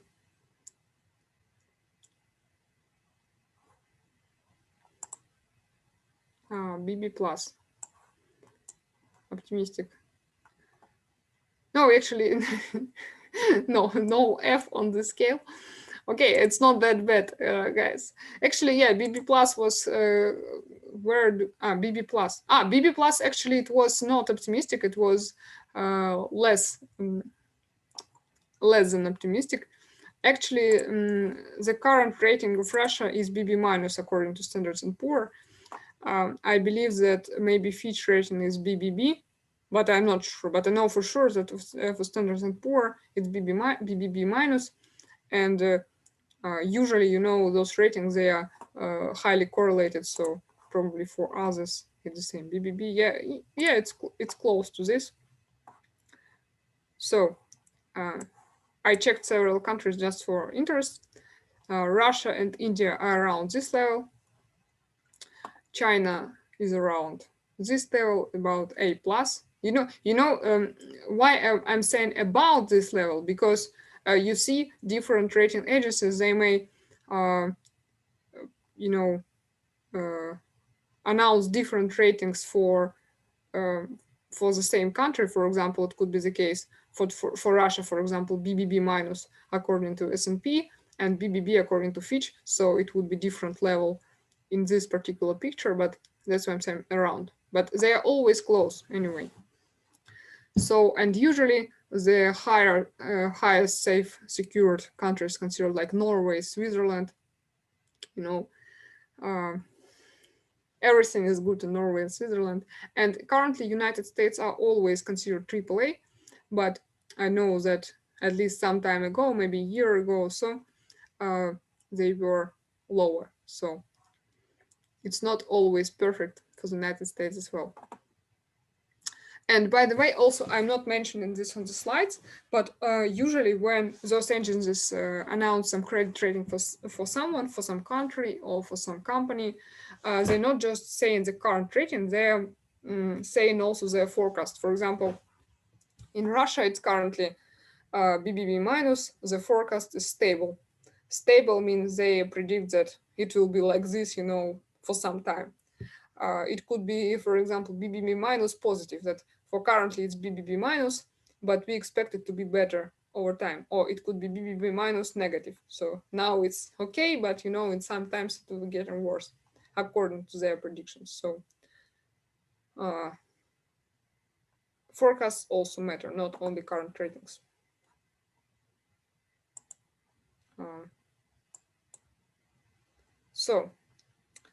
Do you think it can be the case that the credit rating on some company is higher than the credit rating on the country where it operates? Not where it operates, but the country where it's from. For example, I don't know, Russian Railways is a Russian company, like Coca-Cola is a United States company. Yes, it can be. Why? The answer yes is correct. It can be the case, but why?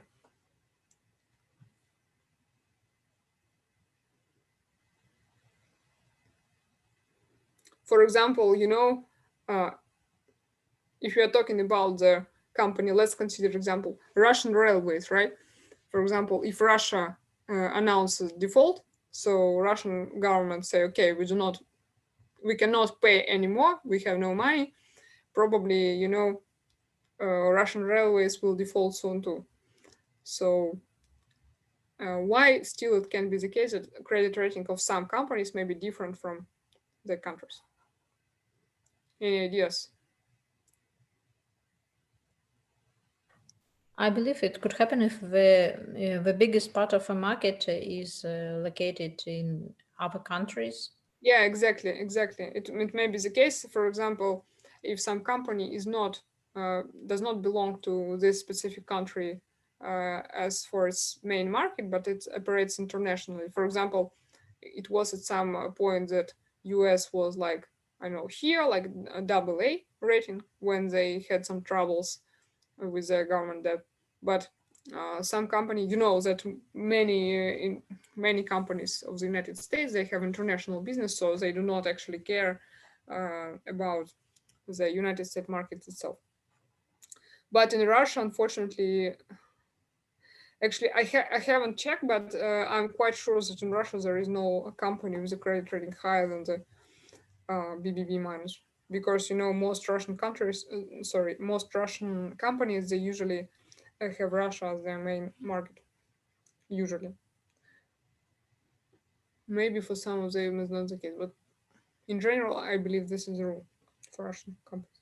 So this is all a table which represents that credit rating. It's not just some random, not just some random letter, but credit rating has direct connection with the probability of the company, of the country, or something else default.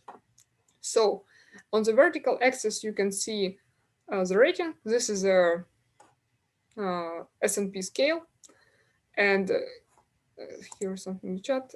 Even Yandex. I'm not sure about Yandex. We need to. You may Google it right now and tell us what is the S&P rating of Yandex. But I think it may be the case, but I'm not sure how popular Yandex is abroad. So we can check it in Google when we finish credit ratings. So here you can see the table where on vertical axis is a rating and on horizontal axis it's a time horizon. And these are historical data for over the 30 years for S&P ratings. And here you can see how what is the share of companies that has had this rating this much years ago, and what is the share of companies that defaulted over this time period. And you can see that usually the higher the time horizon, the higher is probability of default. And in general, it's quite, consequent. So it's logical. So usually, S&P rating, it predicts default probability quite, at least a relative default probability quite well. However, here, for example, we can see the AAA default had more defaults than AA plus. So it does not always work, but in general, you can see that for lower rating and for longer time horizon, the probability of default is higher. So other ways to estimate credit risk. Of course, credit agencies, they're not, the only truth in the world. Especially, for example, when you live in Russia, you may understand better what's going on here and so on. And of course, you may, for example, not believe that Russia has any probability of default, or vice versa. You may understand that it's so bad that you will not invest in Russia. You may have a view which is different from the credit rating agencies. So other ways how to understand what are your risks. So read news to understand the economic context, read different analytics and research on this company or on this country you want to invest in. And like red flag, if you're offered the bond yield of 30%, it's probably suspicious. It's the company must be in such a extreme need of money if they're offering such a high yield, such a high return, that probably actually my words were not exactly correct, because the company may not be offering the yield. The company usually offers coupons, but if the market estimates its price so that the yield becomes 30%, that is probably suspicious. It means that the market expects this company, to be of high risk. So, but in general, you need to remember that relative to other instruments, bonds are already considered a low risk instrument, and they're quite conservative. So, in general, they're not so risky. But still, just in case, it would be a pity to lose all the money because you invested in some bond and didn't get the payback. So, and the important thing is that bonds with higher credit risk, they usually have higher yield. And this higher yield is a compensation for this higher risk. So it's not always, it may not be always adequate and objective, but in general, market, market already estimated credit risk for you. And this credit risk is already in the yield. And if this yield is much higher than government bond yield, government bonds are the most secure usually. And if the yield of your security is like 10 times higher than the government bond yield, this is quite suspicious, really. So this is just some recent statistics on Moscow Exchange. I decided to place it here just for interest. So Moscow Exchange recently announced the structure of debt holds by individual investors again on the Moscow Exchange. So you see that corporate bonds are usually most popular, 88% and a half holding of all holdings are corporate bonds. Also 7.5% of government and municipal bonds, and 4% of Eurobonds. So you see, Eurobonds, they're also quite common. So 4%, I think it's quite a lot to be worth mentioning. So to sum up, bonds are just debt instruments. They are somehow similar to a bank loan or bank term deposit, and they have a predetermined payoff scheme, so they're quite predictable. The main parameters are principal, maturity date, and coupon. Even so, if you're an investor, it's not coupon which is important for us, it's yield. So if you're an investor, the most important are yield, level of credit risk, and maturity. So in general, the higher is the risk, the higher is expected return or yield. And usually government bonds are considered most secure. And this is a good thing, but the bad thing is that their yield usually not very far from deposit rates. So you'll not earn much more than by deposit. So this is it for bonds. Any questions on this part?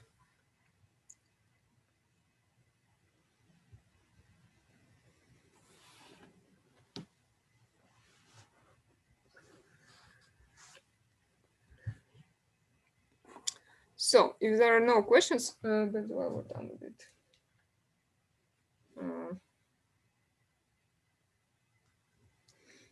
Okay, we still have half an hour, and let's proceed. So no questions, right? Nothing in the chat, no questions. Okay, we wanted to check.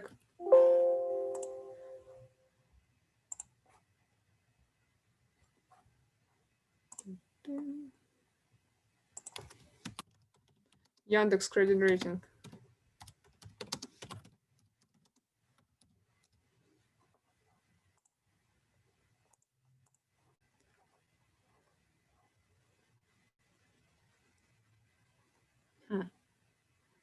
Usually it's like, you don't even have to go anywhere. It's not from here.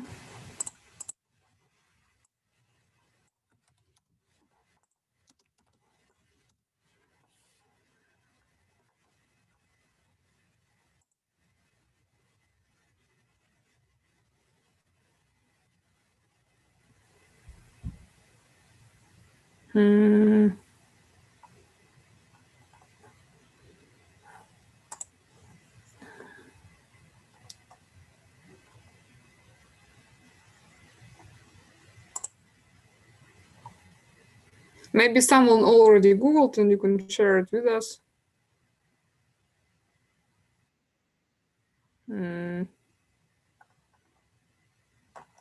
it's always Googleable, but it just makes it may take some time. So if I do not find it, I'll probably have to leave it for you.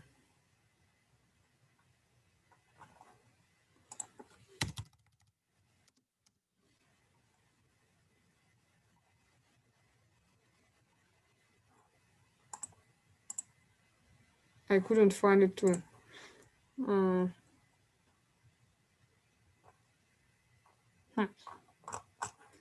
Interesting.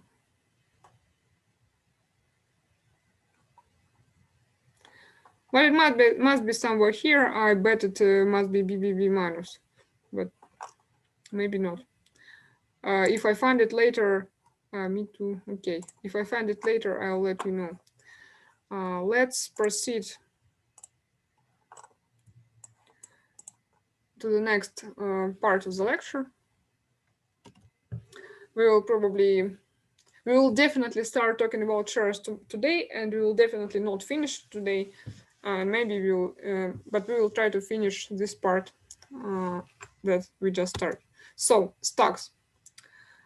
Stocks or shares or equities, those are synonyms in general. Maybe like by the law point of view, they're not always synonyms, but in newspaper and media, in some analytics, stocks, shares, and equities are exactly the synonyms. So, and share is a unit of company's capital, and it represents that the shareholder owns some part of the company. So buying shares, you start sharing this ownership of the company with other investors, and those investors are usually called shareholders or stockholders. So this is just one example. Again, picture from the internet. The structure of shareholders of the Mail.ru company. And for those who are not familiar, Mail.ru is one of the biggest Russian internet services company. So here's the ownership structure. You see that half of all shares, they're free floating. What does it mean? It means that you can buy them on the market, and they're just bought by individual investors all the time. They are free on exchange. And here you can see also Naspers. I'm not familiar. I believe I checked it someday, and Naspers is a South Africa country or something like this. Maybe if you know, you can write it in the chat. Alibaba, Tencent, I believe, are Chinese companies, and MFT is just some private equity fund. So here just some example. You see different entities, different companies, and here individual investors and separate companies. They may buy shares, and they share the company between each other. So, by the way, this is probably old structure, old shareholder structure, because I believe this year there were some talks that Sberbank is going to buy share of Mail.ru, but unfortunately, I don't remember if it happened or not. Maybe it did not, and it's still, the most recent structure. Anyway, it's just an example of how it may look like. So, how stocks are issued, and why? Stocks are usually issued to raise some capital or to finance some project. So you issue stocks, investor buy them, you get the money. And important concept we already discussed, that when the company issues stocks for the first time, it's called initial public offering or IPO. Usually it's just IPO. In Russian, it's usually also used as IPO. And usually this is a big deal for the market when some company is going an IPO. Especially it's a big deal for Russian market because we don't have such a well-developed market as United States, for example. And for Russia, it's usually a big deal with some Russian companies going IPO. By the way, do you know the name of the most expensive company in the world?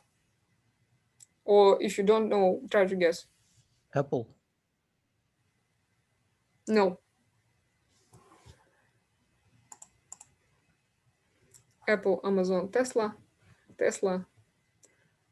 Actually, I don't know. No, recently Tesla share price is rising so fast that it may be the case is while we're talking here, it became the most expensive company in the world. But not no, it's not Tesla. For as far as I'm concerned, for now. Yeah, exactly. This company is called Saudi Aramco, and this is a Saudi Arabia oil company. It belongs to the Saudi Arabia government. And I believe maybe last year, or no, maybe like 2 years ago, they announced IPO. And so before that, it was not a public company. They did not trade shares. And a couple of years ago, or maybe a year ago, they announced that they were going on an IPO.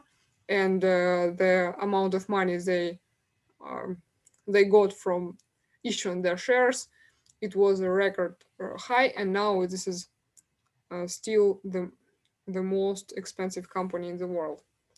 But the second place, I believe it must be something that you mentioned, maybe like Apple or Amazon, something like this.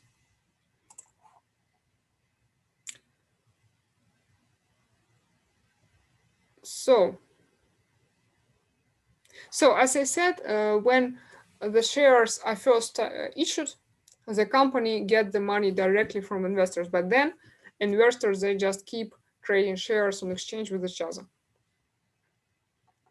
So why investors buy stock? There may be two main reasons. First of all, investors may hope that the share price will grow. So for example, today the share costs like 100 and tomorrow it will cost 200 and you earn this difference. And another reason, and quite popular, don't underestimate it, are dividends. And dividends are money that are paid from time to time by different companies. And this essentially are profits which is being distributed among shareholders. It's not some fixed or guaranteed thing usually, but usually companies are interested in attracting investors, and usually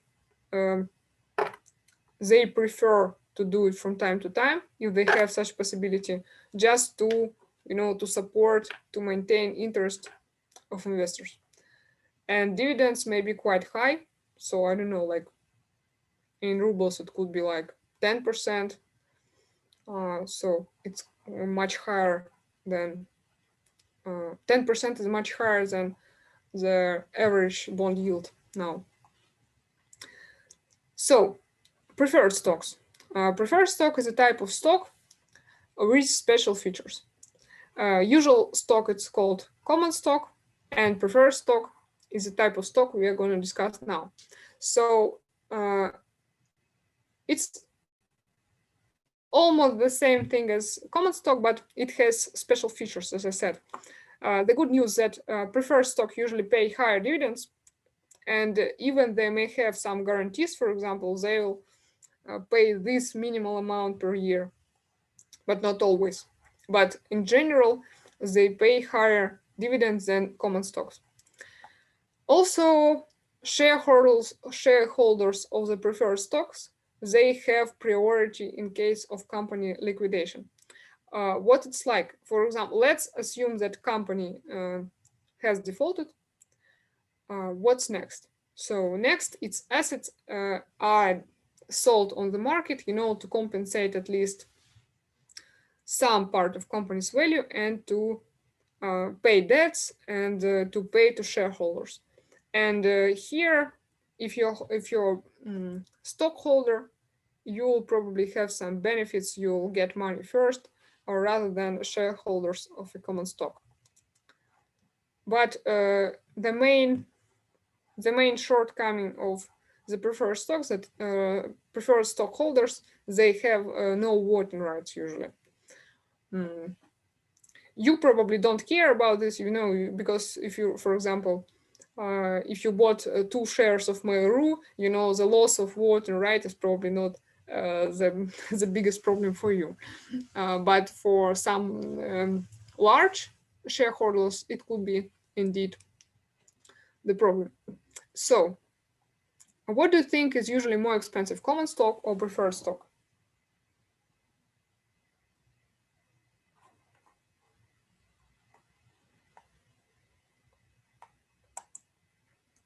preferred in the chat. Any other ideas?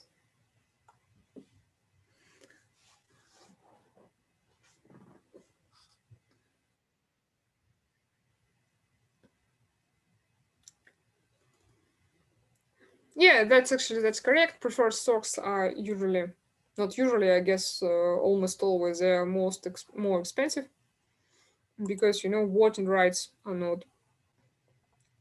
People usually care about money more than they care about voting rights. So next concept, tender offer. Tender offer is such an event when a company comes to the market and offers shareholders to repurchase their stock.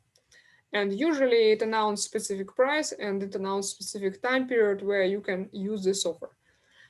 Usually it happens publicly and usually it offers some premium to the market price.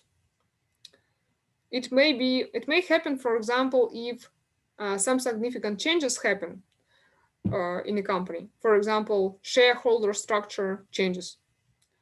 I don't know, like in Mail.ru, you remember this was a shareholder structure, and now, main shareholders, they resell their shares to someone else. There will be other people deciding what's going to be with the company. And of course, it may be the case that not all shareholders will be happy about this. And usually it's a good thing to offer, to repurchase stocks from shareholders. It's a good sign for the market. It's a rare thing, but sometimes it happens. So you will see how later. Share price. Share price is the main parameter everyone is following. But how it's defined? Usually it's defined by demand, not usually, almost always it's defined by demand and supply on the market. You remember this order book, depending on the number of orders to buy and to sell. That's how the final price. So another important thing about the share price is changing constantly. Like for big companies, it's like every second there are many trades on exchange, and share price they may be changing really rapidly, and it's hard to predict sometimes. And it's impossible to follow it every second. So demand defined by demand and supply, it's changing constantly, and it depends on a limited number of factors. And here we will consider several examples of why stock price may change. For example, the company's business is growing. It may be opening new shops, new supermarkets, new offices, or maybe entering some new market, for example, going from the local country to the international market. And here you can see the example of price dynamics of Magnit. Magnit is a major food retailer in Russia. I believe that if you live in Russia, you probably heard of it. In most Russian cities, there is Magnit supermarket. And you can see its price dynamics over several years. It grew up really rapidly. But unfortunately, after like 2017, they started to having problems. But over this specific period, they were growing exactly because they were opening more and more supermarkets. They were expanding, and in accordance to this, their share prices grew up as well. Another reason could be just a sudden increased demand for the company's product. We saw it several times this year, not this year, the last year during the COVID pandemic. And, one of the most vivid examples would probably be Zoom, where we are all talking right now. I'm talking, you're listening. So, and here is the Zoom price dynamics. So you can see it grew up more than tenfold at some point during the last year.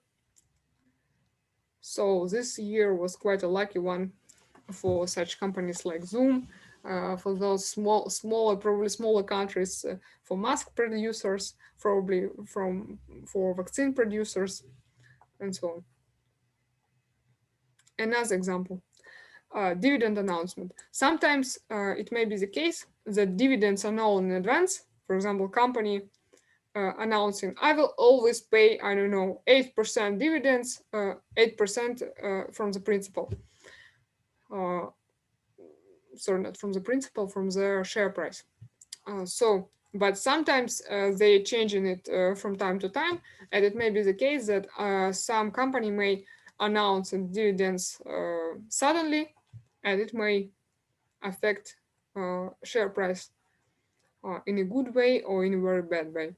So this is an example of Russian diamond mining company Alrosa, and several years ago they announced dividends which were higher than expected, and share price grew up quite rapidly in several days. Sorry for the picture, but for some reason it was hard to find examples just from Google and from with normal pictures. So I used one I found. But of course, it happens all the time. Commodity price. Here it's quite a clear example. Commodity price, it usually affects commodity producers. If the price of commodity is changing, the share price of this producer is also probably changing. So here you can see two graphs. This is the dynamics of the oil producer Total company share price and oil price itself over the 5 years. You can see how highly correlated they are. So you cannot probably distinguish those two patterns. They look quite similar. So here below it's a crude oil, probably Brent, or maybe crude oil. I don't know what exactly type of oil it is, but still price of the oil, and here is the Total share price. So you can see how they interconnected. Or it may be just a market movement. Sometimes just something happened, like on this example, it may be COVID pandemic, and everyone started panicking, and or maybe some other reasons, and just investors, they do not want to invest in shares, they prefer something more conservative, and they started selling shares, share price going down. So here you can see example of this. What is the red and green bars? Actually, I never thought of this question before, but I'm quite sure this is just a price change. So you see, for example, here is a rise, here is a green bar, here is a down movements, here's a red bar, and again, up, down. So this is just probably some measure of the daily change. Or in this case, daily change. Buy, sell, no. What do you mean by sell?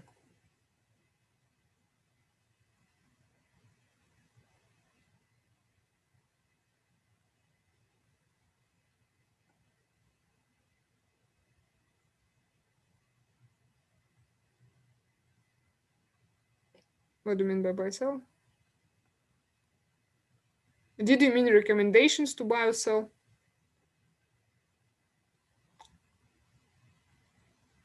Green bar for sell, sure. Yeah, I understand, but do you mean recommendation to do so?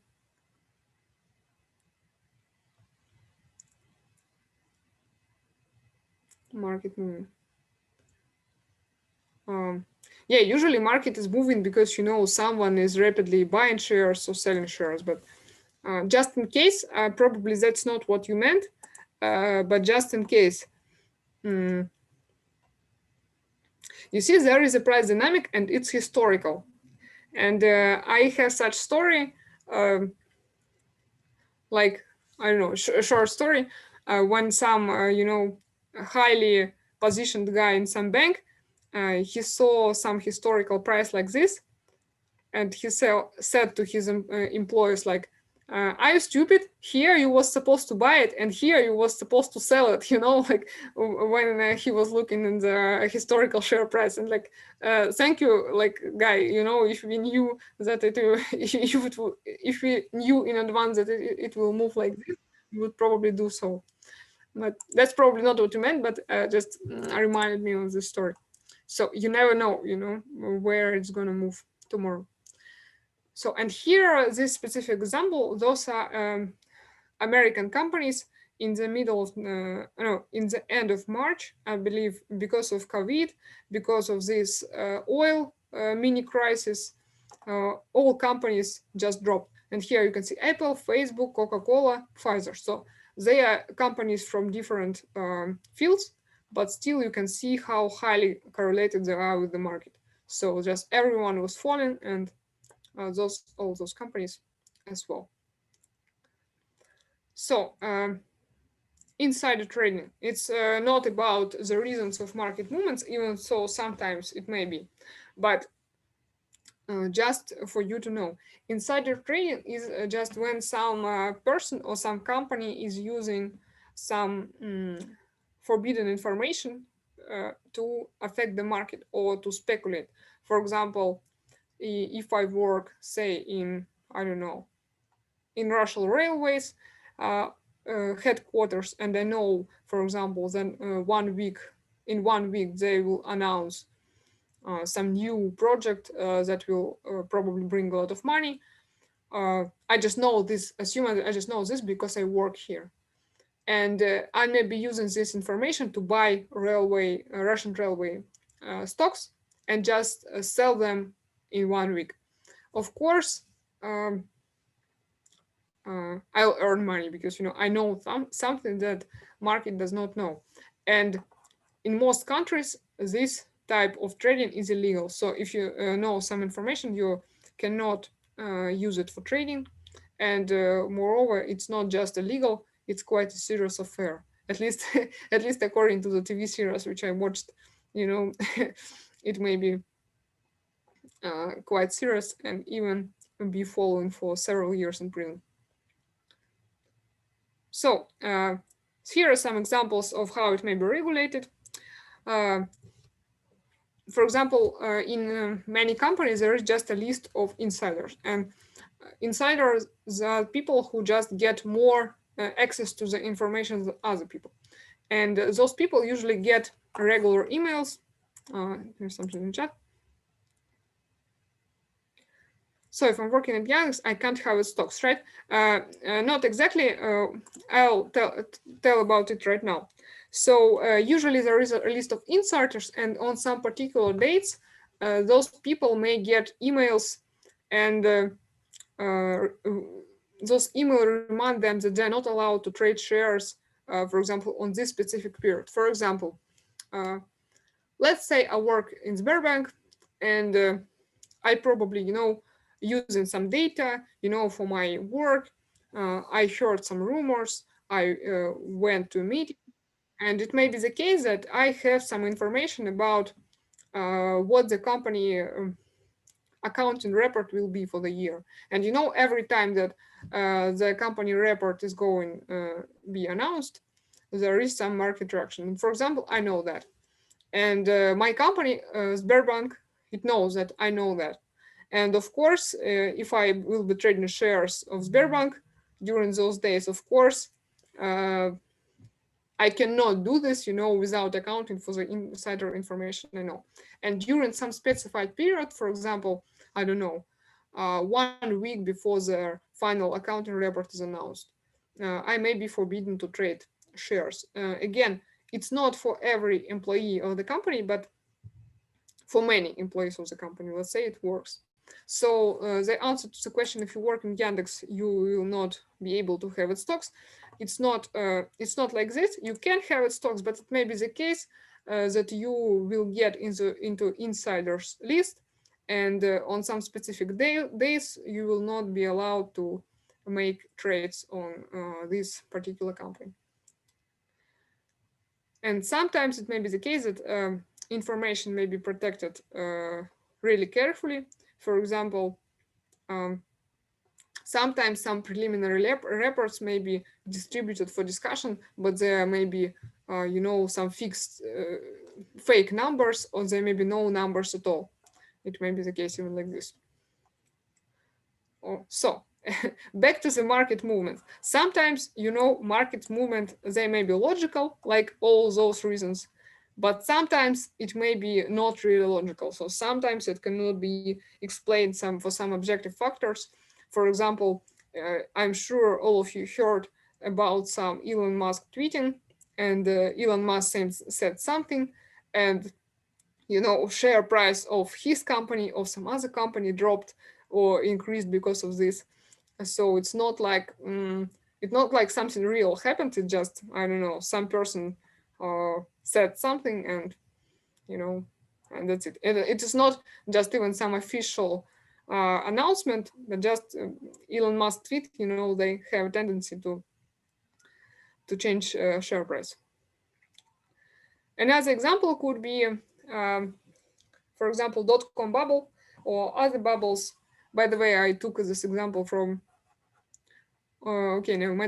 from some other investment course from the internet, but it's quite a good one, I guess. So the dot-com bubble in the United States, you probably heard of it, in the beginning of 2000 or over some a little bit wider period of time. The internet just started to appear, and all people for some reason saw that they had to buy the dot-coms, and you can see that for some short period of time the stock price of tech companies grew up significantly. So, and as soon as this, they dropped back. So it was not what does it mean? It means that this price increase, it was not it did not have some background of some real objective, I don't know, things or factors. Like, okay, now, for example, this company, I don't know, wants to open 1 million dot-coms, so the share price is increased. No, just everyone was, I don't know, panicking or hoping to earn money, and that's why it happened. So, of course, many people lost money after this as well. So, okay, as you see, share price, it may be hard to predict. In general, share price, it should reflect company's future. For example, how much money it will earn, how much cash flows, what are new projects, and so on. But we see that it may depend on many different things. Sometimes those things are, they have some logic behind. Sometimes they are completely not reasonable. And it may be very hard to follow, and sometimes it may be even impossible to predict what will go on. And even if you follow some logical events over the company's life, it may be the case that you have to spend a lot of time to, to read all those nuances and so on. So here I would like to share my personal example, because, I think that even if you want to find this, like, in the market, you cannot probably do this, because this is really a peculiar one. So in the beginning of this year, I bought shares of Detsky Mir company. Detsky Mir company is a Russian company selling goods for kids. And in the beginning of this year, I bought some shares of Detsky Mir. And around 9 months later, I decided that, I'm not following much of it on it, and I decided to get rid of those shares. So I just, once again, I holded them for 9 months, and their price did not change much. So I had some return, like maybe 10% or something like this. It was quite good. So I decided to sell my shares. And here where I did this. So you see, to keep something for 9 months when it's almost not changing, and then to sell it right before such a sharp price increase. What happened? It turned out that on the very next day after I sold my share stocks, the very next day, not like even in 2 days, not like in 5 days, not in a week, the very next working day, they announced the tender offer. And this tender offer was on a much higher price that was on the current market. and shares grew up significantly in just by 15% by one day. It's a lot. So I could earn, maybe I would not get, second Warren Buffett, but still, when I think of this situation, it's, my eyes start ticking because it's really a pity to miss a chance like this. So what is the point of the story is that sometimes, you just may not know. So you could not know. You could not know that the very next day they will make such an announcement or they're going to make a deal with another company. So the point is that it may be really hard to predict. It may be hard to follow. Even if you follow, and you may still not know that tomorrow, for example, something will happen and the share price will change. That tomorrow, I don't know, COVID pandemic will come. So it may be hard to and time consuming to choose the right company to invest. But the good thing is that there are companies, they can do this for you. Funds like exchange traded funds or ETFs, they may offer you the services. They they spend a lot of money choosing strategy, analyzing companies, making some company models, and they'll probably do this in a more smart way than we can by ourselves. So, but in case you're still interested, and I guess there may be many people who still want to try it, and still you need to be prepared, and we will continue talking about this in more details tomorrow. So we will talk about how to analyze companies, what are the main features or points to pay attention to. So, but for now, that's it. We will continue tomorrow. So any questions for now? So we are already out of time, but if you have any questions, you may stay. Thank you. Okay, so no questions, then see you tomorrow. Thank you very much. I'll stop recording. Thank you. Bye. Thank you. Goodbye. Thank you. Bye bye. Thank you.